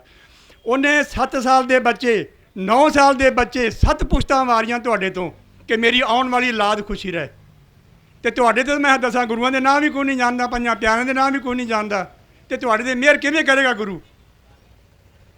ਮੈਂ ਤੁਹਾਨੂੰ ਸਾਰਿਆਂ ਨੂੰ ਬੇਨਤੀ ਕਰੂੰਗਾ, ਮੈਨੂੰ ਸਾਡੇ DGP ਨੇ ਜੇਲ੍ਹਾਂ 'ਚ ਭੇਜਿਆ, ਸਾਰੀਆਂ ਜੇਲ੍ਹਾਂ 'ਚ ਪੰਜਾਬ ਦੀਆਂ 'ਚ ਮੈਂ ਕਈ ਹਜ਼ਾਰਾਂ ਜਾਪ ਸਾਹਿਬ ਫਰੀ ਵੰਡ ਕੇ ਆਇਆ। ਉੱਥੇ ਅੱਜ 6000 ਕੈਦੀ ਰਿਹਾ ਕੀਤਾ ਗਿਆ। ਉਹਨਾਂ ਨੂੰ ਇਹੀ ਕਿਹਾ ਵੀ ਗੁਰੂ ਗੋਬਿੰਦ ਸਿੰਘ ਕਰਮਾਂ ਦਾ ਮਾਲਕ ਹੈ ਤੁਹਾਡਿਆਂ ਦਾ, ਤੁਸੀਂ ਗੁਰੂ ਗੋਬਿੰਦ ਸਿੰਘ ਦਾ ਲੜ ਫੜ ਲਓ, ਗੁਰੂ ਗੋਬਿੰਦ ਸਿੰਘ ਜਾਣੇ ਦਾ ਕੰਮ ਜਾਣੇ। ਤੇ 6000 ਕੈਦੀ ਬਾਹਰ ਆ ਗਿਆ, ਉਹਨਾਂ ਵਿੱਚੋਂ ਉਹ 90% ਨਹੀਂ ਜਿਹੜੇ ਜਾਪ ਸਾਹਿਬ ਪਾਠ ਕਰਦੇ ਸੀ। ਮੈਂ ਤੁਹਾਨੂੰ ਸਾਰਿਆਂ ਨੂੰ ਬੇਨਤੀ ਕਰੂੰਗਾ, ਜਾਪ ਸਾਹਿਬ ਜਿਹੜੀ ਆ ਇੱਕ ਐਸੀ ਬਾਣੀ ਗੁਰੂ ਗੋਬਿੰਦ ਸਿੰਘ ਦੇ ਮਖਾਰਬਾਂ 'ਚੋਂ ਨਿਕਲੀ ਹੈ, ਜਿਵੇਂ ਗੁਰੂ ਨਾਨਕ ਸਾਹਿਬ ਨੇ ਕਿਹਾ ਕਿ ਨਾਨਕ ਦੇ ਕਰ ਕੇਵਲ ਨਾਮ, ਕੱਲੂ ਆਇਆ ਨਾਮ ਬੋ, ਅਸੀਂ ਨਹੀਂ ਜਪਦੇ, ਅੱਜ ਸੜਕਾਂ 'ਤੇ ਬੈਠੇ ਹੋਏ ਆ। ਗੁਰੂ ਗੋਬਿੰਦ ਸਿੰਘ ਨੇ ਆਨੰਦਪੁਰ ਸਾਹਿਬ ਕਿਹਾ ਇੱਕ ਓਮਕਾਰ ਸਤਿਨਾਮ ਸ੍ਰੀ ਵਾਹਿਗੁਰੂ ਜਪਦਾ ਰਹੋ, ਜਾਪ ਸਾਹਿਬ ਦੇ ਪਾਠ ਕਰਦਾ ਰਹੋ, ਜਪ ਲੈ ਘਟ ਮੇ ਪ੍ਰਾਣ। ਅਸੀਂ ਨਹੀਂ ਕਰਦੇ, ਆ ਧੱਕੇ ਖਾਂਦੇ ਫਿਰਦੇ। ਅਸੀਂ ਸਾਡੇ ਘਰਾਂ 'ਚ ਮੁਸ਼ਕਲਾਂ ਕਿਉਂ ਆ ਗਈਆਂ, ਬਿਮਾਰੀਆਂ ਕਿਉਂ ਆ ਗਈਆਂ, ਨਸ਼ੇ ਕਿਉਂ ਆ ਗਏ? ਇਹ ਪੁਲਿਸ ਦੇ ਰੋਕਿਆ ਜਾਂ ਗੁੜਕੇ ਦੀ ਸਹੁੰ ਖਾਣ ਨਾਲ ਨਹੀਂ ਰੁਕਣੇ, ਇਹ ਕਰਮ ਰੋਗ ਨੇ। ਤੇ ਕਰਮਾਂ ਦਾ ਮਾਲਕ ਗੁਰੂ ਗੋਬਿੰਦ ਸਿੰਘ ਮਹਾਰਾਜ, ਗੁਰੂ ਗ੍ਰੰਥ ਸਾਹਿਬ ਮਾਰੇ ਕਰਮਾਂ ਦਾ ਮਾਲਕ ਹੈ। ਅੱਜ ਜ਼ਿਮੀਂਦਾਰ ਅੰਨਦਾਤਾ ਕਿਹਾ ਜਾਂਦਾ ਹੈ। ਇਹਨਾਂ ਨੇ ਗੁਰੂ ਨਾਨਕ ਸਾਹਿਬ ਦੀ ਜਿਹੜੀ ਫਿਲਾਸਫੀ ਸੀ ਉਹਨੂੰ ਅਡੋਪਟ ਕੀਤਾ ਹੈ, ਕਾਲ ਖਾਏ ਕੁਝ ਹੱਥੋਂ ਦੇ। ਇਹ ਕਿਰਤ ਕਰਨ ਵਾਲਾ ਸੀ, ਗੁਰੂ ਨਾਨਕ ਸਾਹਿਬ ਨੇ ਹਲ ਵਾਹਿਆ, ਤੇ ਇਹੀ ਜਿਹੜੀ ਚੀਜ਼ ਅਸੀਂ ਜ਼ਿਮੀਂਦਾਰਾਂ ਨੇ ਲੈ ਲਈ ਆ ਕੇ, ਤੇ ਇਹਨੂੰ ਤੁਹਾਨੂੰ ਹਰ ਇਨਸਾਨ ਤੁਹਾਨੂੰ ਖਾ ਰਿਹਾ ਹੈ, ਹਰ ਜਾਨਵਰ ਤੁਹਾਨੂੰ ਖਾ ਰਿਹਾ ਹੈ, ਹਰ ਜਿੰਨੇ ਵੀ ਸ਼ੇਰ ਚੀਤੇ ਜਾਨਵਰ ਭੇਡਾਂ ਬੱਕਰੀਆਂ ਜਨੌਰ ਨੇ ਸਾਰੇ ਜ਼ਿਮੀਂਦਾਰ ਨੂੰ ਖਾ ਰਿਹਾ। ਤੁਹਾਥੋਂ ਵੱਡਾ ਦਾਤਾ ਕੋਈ ਨਹੀਂ ਹੈਗਾ। ਪਰ ਇਹ ਦਾਤਾ ਰੁਲਦਾ ਕਿਉਂ ਪਿਆ ਕਿ ਗੁਰੂ ਨੂੰ ਛੱਡ ਗਿਆ। ਦਾਤ ਪਿਆਰੀ ਜਾਣ ਕੇ ਵਿਸਰੇ ਉਦਤਾਰ, ਜਿਸ ਤਰ੍ਹਾਂ ਇਹਨੇ ਬਾਦਲ ਨੇ ਕੀਤਾ ਹੈ। ਬਾਦਲ ਨੇ ਕੀ ਕੀਤਾ? ਦੀਨ ਗਵਾਇਆ ਦੁਨੀ ਸਿਓ, ਦੁਨੀ ਨ ਨਿਭੀ ਸਾਥ, ਤੈ ਕੁਹਾੜਾ ਮਾਰਿਆ ਗਾਲਫ ਆਪਣੇ ਹੱਥ। ਉਹਨੇ ਦੁਨੀਆ ਦੀ ਖਾਤਰ ਧਰਮ ਛੱਡਤਾ, ਦੀਨ ਛੱਡਤਾ, ਤੇ ਉਹਨੇ ਗੁਰੂ ਗ੍ਰੰਥ ਸਾਹਿਬ ਦੀ ਬੇਅਦਬੀਆਂ ਕਰਤੀਆਂ, ਕਰਵਾਤੀਆਂ, ਉਹਨਾਂ ਨੂੰ ਬਰੀ ਕਰਤਾ, ਤੇ ਅਕਾਲ ਤਖ਼ਤ ਸਾਹਿਬ ਨੂੰ ਇੱਕ ਕਠਪੁਤਲੀ ਬਣਾਤਾ, ਤੇ ਦੁਨੀਆ ਫੇਰ ਨਾਲ ਨਹੀਂ ਰਹੀ, ਧਰਮ ਵੀ ਗਿਆ ਤੇ ਦੀਨ ਵੀ ਗਿਆ। ਤੇ ਮੈਂ ਤੁਹਾਨੂੰ ਸਾਰਿਆਂ ਨੂੰ ਬੇਨਤੀ ਕਰੂੰਗਾ, ਇੱਥੇ ਬੈਠੇ ਜਿੰਨੇ ਵੀ ਸਿੰਘ ਆਉਂਦੇ ਜੇ, ਜਿਹੜੇ ਅਨਪੜ੍ਹ ਨੇ ਉਹਦਾ ਧੰਨ ਗੁਰੂ ਗੋਬਿੰਦ ਸਿੰਘ, ਧੰਨ ਗੁਰੂ ਗੋਬਿੰਦ ਸਿੰਘ ਲੱਗੇ ਰਹੋ ਕਰਨ, ਤੇ ਜਿਹੜੇ ਪੜ੍ਹੇ ਲਿਖੇ ਦੇ ਨਾਲ ਜਾਪ ਸਾਹਿਬ ਦੇ ਪਾਠ ਕਰੋ, ਤੇ ਫਿਰ ਗੁਰੂ ਜਾਣੇ ਤੇ ਉਹਦਾ ਕੰਮ ਜਾਣੇ। ਜਦ ਤੱਕ ਗੁਰੂ ਨੂੰ ਤੁਹਾਡੇ ਵੱਲ ਨਹੀਂ ਹੋਵੇਗਾ, ਗੁਰੂ ਤੁਹਾਡੇ ਵੱਲ ਮੂੰਹ ਨਹੀਂ ਕਰੇਗਾ, ਤੁਹਾਡੀ ਕਿਸੇ ਨਹੀਂ ਸੁਣਨੀ। ਕਿਉਂ ਮੈਂ ਇੱਕ ਛੋਟੀ ਤੁਹਾਨੂੰ ਦੱਸਦਾ, ਮੇਰੇ ਕੋਲ ਬੜੀਆਂ ਸਾਰੀਆਂ ਕਰਾਮਾਤਾਂ ਨੇ ਵਾਰੀ ਕਿਰਪਾ ਨਾਲ। ਮੈਂ ਖੰਨੇ ਲੱਗਾ ਹੋਇਆ ਸੀ DSP, ਇੱਕ ਮੁੰਡਾ ਭੇਜਿਆ ਕਿਸੇ SP ਨੇ ਮੇਰੇ ਕੋਲ ਕਿ ਵੀਰ ਜੀ ਇਹਦਾ ਖਿਆਲ ਰੱਖਣਾ, ਇਹ IPS ਬਣ ਜਾ ਰਿਹਾ। ਮੈਂ ਉਹਨੂੰ ਕਿਹਾ, ਮੈਂ ਕਿਹਾ ਬੇਟਾ ਤੂੰ ਨਾਲ ਕਿਹਨੂੰ ਲੈ ਕੇ ਚੱਲਿਆ ਹੈ? ਕਹਿੰਦਾ ਜੀ ਕਿਸੇ ਨੂੰ ਨਹੀਂ ਲੈ ਕੇ ਚੱਲਿਆ। ਫਿਰ ਮੈਂ ਤੂੰ ਸਿਲੈਕਟ ਨਹੀਂ ਹੋਵੇਗਾ, ਆਹ ਲੈ ਜਾਪ ਸਾਹਿਬ ਦਾ ਗੁਟਕਾ ਲੈ ਜਾ, ਤੇ ਇਹਨੂੰ ਰੋਜ਼ ਪੜ੍ਹਨਾ ਤੇ ਮੱਥਾ ਟੇਕਣਾ, ਤੇ ਜਦੋਂ ਵੀ ਜਾਣਾ ਕਹੋ ਗੁਰੂ ਗੋਬਿੰਦ ਸਿੰਘ ਮੇਰੇ ਨਾਲ ਚੱਲੋ ਜੀ, ਗੁਰ ਮੇਰੇ ਸੰਗ ਸਦਾਏ ਨਾਲੇ ਜਾਂ ਜਾਈਏ ਤੇ ਨਾਲ ਸੁਹੇਲੇ। ਤੇ ਫਿਰ ਕੀ ਹੋਇਆ, ਉਹ ਮੁੰਡਾ ਗਿਆ IPS ਬਣਨ ਵਾਸਤੇ। ਉਸ ਤੋਂ ਪਹਿਲਾਂ ਉਹਨੂੰ ਮੈਂ ਕਿਹਾ ਮੈਂ ਜਾਪ ਸਾਹਿਬ ਨਾਲ ਲੈ ਕੇ ਜਾਏਗਾ, ਮੈਨੂੰ ਨਹੀਂ ਪਤਾ ਤੂੰ IPS ਬਣੇਗਾ, ਲੇਕਿਨ ਤੈਨੂੰ ਭਰਤੀ ਜ਼ਰੂਰ ਗੁਰੂ ਗੋਬਿੰਦ ਸਿੰਘ ਦੇ ਦੇਗਾ। ਉਹ ਮੁੰਡਾ IPS ਨਹੀਂ ਬਣਿਆ, DSP ਸਿਲੈਕਟ ਹੋ ਕੇ ਸੈਂਟਰ 'ਚ ਨੌਕਰੀ ਕਰ ਰਿਹਾ। ਇੱਕ 14 ਸਾਲ ਦਾ ਬੱਚਾ ਜਮਾਂਦਰੂ ਬੈਠਾ ਮੰਜੇ ਤੇ, ਮੈਂ ਇੱਦਾਂ ਹੀ ਬੋਲਦਾ ਪਿਆ ਸੀ, ਮੈਂ ਜਿਹਦੇ ਘਰ 'ਚ ਕੋਈ ਤਕਲੀਫ ਆ, ਕੋਈ ਬਿਮਾਰੀ ਆ, ਫਸਲ ਨਹੀਂ ਹੁੰਦੀ, ਵਿਆਹ ਨਹੀਂ ਹੁੰਦਾ, ਬਿਮਾਰੀਆਂ ਨੇ, ਤਕਲੀਫਾਂ ਨੇ, ਗੁਰੂ ਗੋਬਿੰਦ ਸਿੰਘ ਦਾ ਲੜ ਫੜ ਲਓ, ਜਾਪ ਸਾਹਿਬ ਦੇ ਪਾਠ ਕਰੋ ਤੇ ਗੁਰੂ ਗੋਬਿੰਦ ਸਿੰਘ ਛੱਡ ਦਿਓ। 14 ਸਾਲ ਦਾ ਬੱਚਾ ਮੰਜੇ ਤੇ ਬੈਠਾ, ਪਿੰਡ ਪੰਨੀ ਵਾਲਾ ਹਰਿਆਣੇ 'ਚ ਪੈਂਦਾ ਹੈ। 20 ਦਿਨਾਂ 'ਚ ਗੁਰੂ ਗੋਬਿੰਦ ਸਿੰਘ ਨੇ ਮੁੰਡਾ ਤੋੜਤਾ ਤੇ ਬੋਲਣ ਲੱਗ ਗਿਆ। ਮੈਂ ਕਿਹਾ ਭੈਣਾ ਇਹ ਕਰਮ ਰੋਗ ਆ, ਤੇ ਕਰਮਾਂ ਦਾ ਮਾਲਕ ਗੁਰੂ ਗੋਬਿੰਦ ਸਿੰਘ ਆ, ਬੰਦਾ ਕੋਈ ਨਹੀਂ। ਤੇ ਅੱਜ ਜ਼ਿਮੀਂਦਾਰ ਕਿਉਂ ਤੰਗ ਹੋ ਰਿਹਾ ਹੈ? ਅਸੀਂ ਕਿਉਂ ਜਵਰਾਗ 'ਚ ਬੈਠੇ ਹਾਂ? ਅਸੀਂ ਕਮਾ ਕੇ ਵੀ ਆਪਦਾ ਹੱਕ ਨਹੀਂ ਲੈ ਸਕਦੇ, ਕਿਉਂਕਿ ਅਸੀਂ ਗੁਰੂ ਵਾਲੇ ਬੰਨੇ ਪਿੱਠ ਕੀਤੀ ਹੋਈ ਆ। ਤੇ ਮੈਂ ਸਾਰਿਆਂ ਨੂੰ ਤੁਹਾਨੂੰ ਬੇਨਤੀ ਕਰੂੰਗਾ ਕਿ ਜਿਹੜੇ ਪੜ੍ਹੇ ਲਿਖੇ ਜੇ, ਮੈਂ ਤੁਹਾਨੂੰ ਜਾਪ ਸਾਹਿਬ ਲੈ ਕੇ ਆਇਆ, ਜੇ ਕਿਸੇ ਨੂੰ ਚਾਹੀਦਾ ਹੋਵੇ ਤੇ ਗੁਰੂ ਗੋਬਿੰਦ ਸਿੰਘ ਦੀ ਮਿਹਰ ਜ਼ਰੂਰ ਲਓ, ਇਹਨੂੰ ਜ਼ਰੂਰ ਪੜ੍ਹਿਆ ਜੇ, ਇੱਥੇ ਬੈਠੇ ਵੀ ਪੜ੍ਹੀ ਜਾਓ, ਤੇ ਜਿਹੜੇ ਅਨਪੜ੍ਹ ਨੇ ਉਹ ਜਿਉਂ ਲੱਗੇ ਰਹੋ, ਛੱਡੋ ਹੀ ਨਾ ਗੁਰੂ ਗੋਬਿੰਦ ਸਿੰਘ ਨੂੰ। ਧੰਨ ਗੁਰੂ ਗੋਬਿੰਦ ਸਿੰਘ, ਧੰਨ ਗੁਰੂ ਗੋਬਿੰਦ ਸਿੰਘ। ਤੇ ਫਿਰ ਗੁਰੂ ਜਾਣੇ ਤੇ ਉਹਦਾ ਕੰਮ ਜਾਣੇ। ਇਸ ਕਰਕੇ ਮੈਂ ਤੁਹਾਨੂੰ ਸਾਰਿਆਂ ਨੂੰ ਬੇਨਤੀ ਕਰੂੰਗਾ ਕਿ ਨਾਅਰਿਆਂ ਦੇ ਨਾਲ ਠੀਕ ਕਹਿ ਗਏ ਸੀ, ਨਾਅਰਿਆਂ ਦੇ ਨਾਲ ਸਾਨੂੰ ਕੁਝ ਨਹੀਂ ਮਿਲਣਾ, ਸਾਨੂੰ ਅਮਲ ਦੇ ਨਾਲ ਮਿਲਣਾ ਹੈ। ਸਾਨੂੰ ਗੁਰੂ ਗੋਬਿੰਦ ਸਿੰਘ ਨੇ ਦੇਣਾ ਹੈ, ਤੁਹਾਨੂੰ ਗੁਰੂ ਗੋਬਿੰਦ ਸਿੰਘ ਤੋਂ ਬਿਨਾਂ ਕੁਝ ਚਾਹੀਦਾ ਵੀ ਨਹੀਂ ਹੋਰ। ਇਸ ਕਰਕੇ ਮੈਂ ਸਾਰਿਆਂ ਨੂੰ ਬੇਨਤੀ ਕਰਦਾ, ਜੇ ਤੈਨੂੰ ਮੈਂ ਮੁਕਤੀ ਮਿਲ ਜੇ, ਤੈਨੂੰ ਜੇ ਮੈਂ ਮੁਕਤੀ ਕਰ ਦਿਆਂ ਤੇ ਤੂੰ ਖੁਸ਼ ਹੋਵੇਂਗਾ? ਕਹਿੰਦਾ ਨਹੀਂ। ਕਹਿੰਦਾ ਜਿੱਥੇ ਗੁਰੂ ਨਹੀਂ ਉੱਥੇ ਮੈਂ ਮੁਕਤੀ ਕੀ ਕਰਨੀ ਆ। ਜਿੱਥੇ ਮੈਨੂੰ ਤੂੰ ਨਹੀਂ ਚਾਹੁੰਦਾ ਹੈ ਨਹੀਂ, ਉੱਥੇ ਮੈਂ ਰਾਜੇ ਕੁਰਸੀਆਂ ਰਾਜ ਭਾਗ ਮੈਂ ਕੀ ਕਰਨਾ ਹੈ। ਇਹ ਜਿਹੜੇ ਰਾਜੇ ਨੇ, ਇਹ ਮਹਾਰਾਜ ਨੇ ਫਰਮਾਇਆ, ਕਹੋ ਹਰ ਸਮਾਨ ਨਹੀਂ ਰਾਜਾ, ਕਹੋ ਹਰ ਸਮਾਨ ਨਹੀਂ ਰਾਜਾ। ਇਹ ਸਭ ਭੂਪਤ ਦਿਵਸ ਚਾਰ ਕੇ ਝੂਠਾ ਕਰਤ ਦਵਾਜਾ। ਇਹ 4 ਦਿਨਾਂ ਦੇ ਰਾਜੇ ਨੇ, ਕਰਕੇ ਚਲੇ ਜਾਣਗੇ, ਗੰਦ ਪਾ ਕੇ ਚਲੇ ਜਾਣਗੇ, ਕਰਪਸ਼ਨਾਂ ਕਰਕੇ ਚਲੇ ਜਾਣਗੇ, ਪਰ ਹਰੀ ਦਾ ਵਰਗਾ ਕੋਈ ਰਾਜਾ ਨਹੀਂ ਹੈ। ਤੇ ਇਹਦੀ ਫਿਰ ਨਾਲ ਹੀ ਮਹਾਰਾਜ ਨੇ ਸਜ਼ਾ ਦੇਤੀ, ਤਪੋ ਰਾਜ ਤੇ ਰਾਜੋ ਨਰਕ। ਇਹਨਾਂ ਦੇ ਮਗਰ ਨਾ ਭੱਜੋ, ਇਹ ਨਰਕਾਂ ਦੇ ਅਧਿਕਾਰੀ ਨੇ। ਤੇ ਇਸ ਕਰਕੇ ਗੁਰੂ ਗੋਬਿੰਦ ਸਿੰਘ ਨੂੰ ਆਵਾਜ਼ਾਂ ਮਾਰੋ, ਗੁਰੂ ਗੋਬਿੰਦ ਸਿੰਘ ਦਾ ਲੜ ਫੜ ਲਓ। ਮੈਂ ਦੀਪ ਜੀ ਨੂੰ ਬੇਨਤੀ ਕਰੂੰਗਾ, ਪਹਿਲਾਂ ਤੁਸੀਂ ਪਾਠ ਕਰਨਾ ਸ਼ੁਰੂ ਕਰੋ ਤੇ ਫਿਰ ਗੁਰੂ ਜਾਣੇ ਤੇ ਗੁਰੂ ਗੋਬਿੰਦ ਸਿੰਘ ਜਾਣੇ। ਤੇ ਮੈਂ ਜਾਪ ਸਾਹਿਬ ਲੈ ਕੇ ਆਇਆ, ਜੇ ਕਿਸੇ ਨੂੰ ਚਾਹੀਦਾ ਹੋਵੇ ਤੇ ਜ਼ਰੂਰ ਲੈ ਕੇ ਜਾਇਆ ਜੇ। ਮੈਂ ਧੰਨਵਾਦੀ ਹਾਂ ਦੀਪ ਜੀ ਦਾ, ਇਸ ਪ੍ਰਬੰਧਕਾਂ ਦਾ। ਵਾਹਿਗੁਰੂ ਜੀ ਕਾ ਖਾਲਸਾ, ਵਾਹਿਗੁਰੂ ਜੀ ਕੀ ਫਤਿਹ।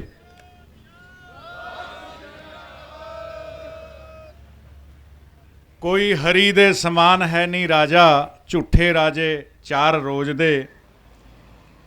ਇਹ ਸ਼ਬਦ ਇੱਕ ਵਾਰੀ ਬੜਾ ਵੱਡਾ ਦੀਵਾਨ ਦਿੱਲੀ ਦੇ ਵਿੱਚ ਲੱਗਿਆ, ਉੱਥੇ ਇੰਦਰਾ ਗਾਂਧੀ ਆਈ ਤਾਂ ਸੰਤ ਬਾਬਾ ਗੁਰਬਚਨ ਸਿੰਘ ਭਿੰਡਰਾਂ ਵਾਲੇ ਬੈਠੇ ਸੀ, ਤਾਂ ਹੋਰ ਸਾਰੇ ਉਹਨਾਂ ਦਾ ਉੱਠ ਕੇ ਸਵਾਗਤ ਕਰਨ ਲਈ ਗਏ ਤੇ ਲੇਕਿਨ ਮਹਾਂਪੁਰਖ ਨਹੀਂ ਗਏ।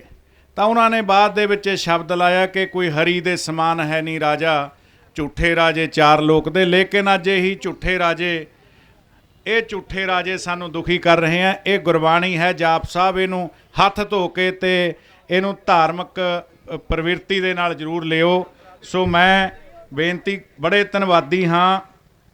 ਸਾਡੇ ਕੋਲ ਬੜਾ ਵੱਡਾ ਜਥਾ ਕਿਸਾਨ ਯੂਨੀਅਨ ਡਕੌਂਦਾ ਦੇ ਨੌਜਵਾਨ ਬਰਨਾਲੇ ਤੋਂ ਆਏ हैं, बड़ी लंबी दूर तो, लम्मी पिंड है, देवीगढ़ तो पंचायत आई है, बड़ा वड्डा जथा आया है। और साढ़े कोल बड़े प्रसिद्ध इतिहासकार हरप्रीत सिंह जी मक्खू साहब आए हैं। और मैं बेनती करांगा मक्खू साहब नूं कि वो आके अपने कुंजीवत भाषण नूं तुहाडे नाल अक्सर आपां उन्हां नूं सुणदे रहने हैं और चंगे चंगे लीडरां दे नाल ओह बड़े ਵਧੀਆ ਢੰਗ ਦੇ ਨਾਲ ਸਿੰਘ ਫਸਾ ਕੇ ਉਹਨਾਂ ਨੂੰ ਨੰਗਾ ਕਰਦੇ ਆ। ਸੋ ਮੈਂ ਬੇਨਤੀ ਕਰਾਂਗਾ ਹਰਪ੍ਰੀਤ ਸਿੰਘ ਜੀ ਮੱਖੂ ਨੂੰ ਕਿ ਉਹ ਕਿਸਾਨੀ ਮੁੱਦਿਆਂ ਤੇ ਪੰਜਾਬ ਦੀਆਂ ਦਰਪੇਸ਼ ਸਮੱਸਿਆਵਾਂ ਦੇ ਉੱਤੇ ਆਪਣੀ ਗੱਲ ਤੁਹਾਡੇ ਨਾਲ ਸਾਂਝੀ ਕਰਨਗੇ। ਹਰਪ੍ਰੀਤ ਸਿੰਘ ਜੀ ਮੱਖੂ। ਸਿੱਖ ਧਰਮ ਦੀ ਹਰ ਗਤੀਵਿਧੀ ਅਤੇ ਗੁਰਬਾਣੀ ਵਾਸਤੇ ਹੁਣੇ ਸਬਸਕ੍ਰਾਈਬ ਕਰੋ ਗੁਰਬਾਣੀ ਅਖੰਡ ਬਾਣੀ ਅਤੇ ਨੋਟੀਫਿਕੇਸ਼ਨਸ ਵਾਸਤੇ ਬੈਲ ਨੂੰ ਰਿੰਗ ਕਰੋ।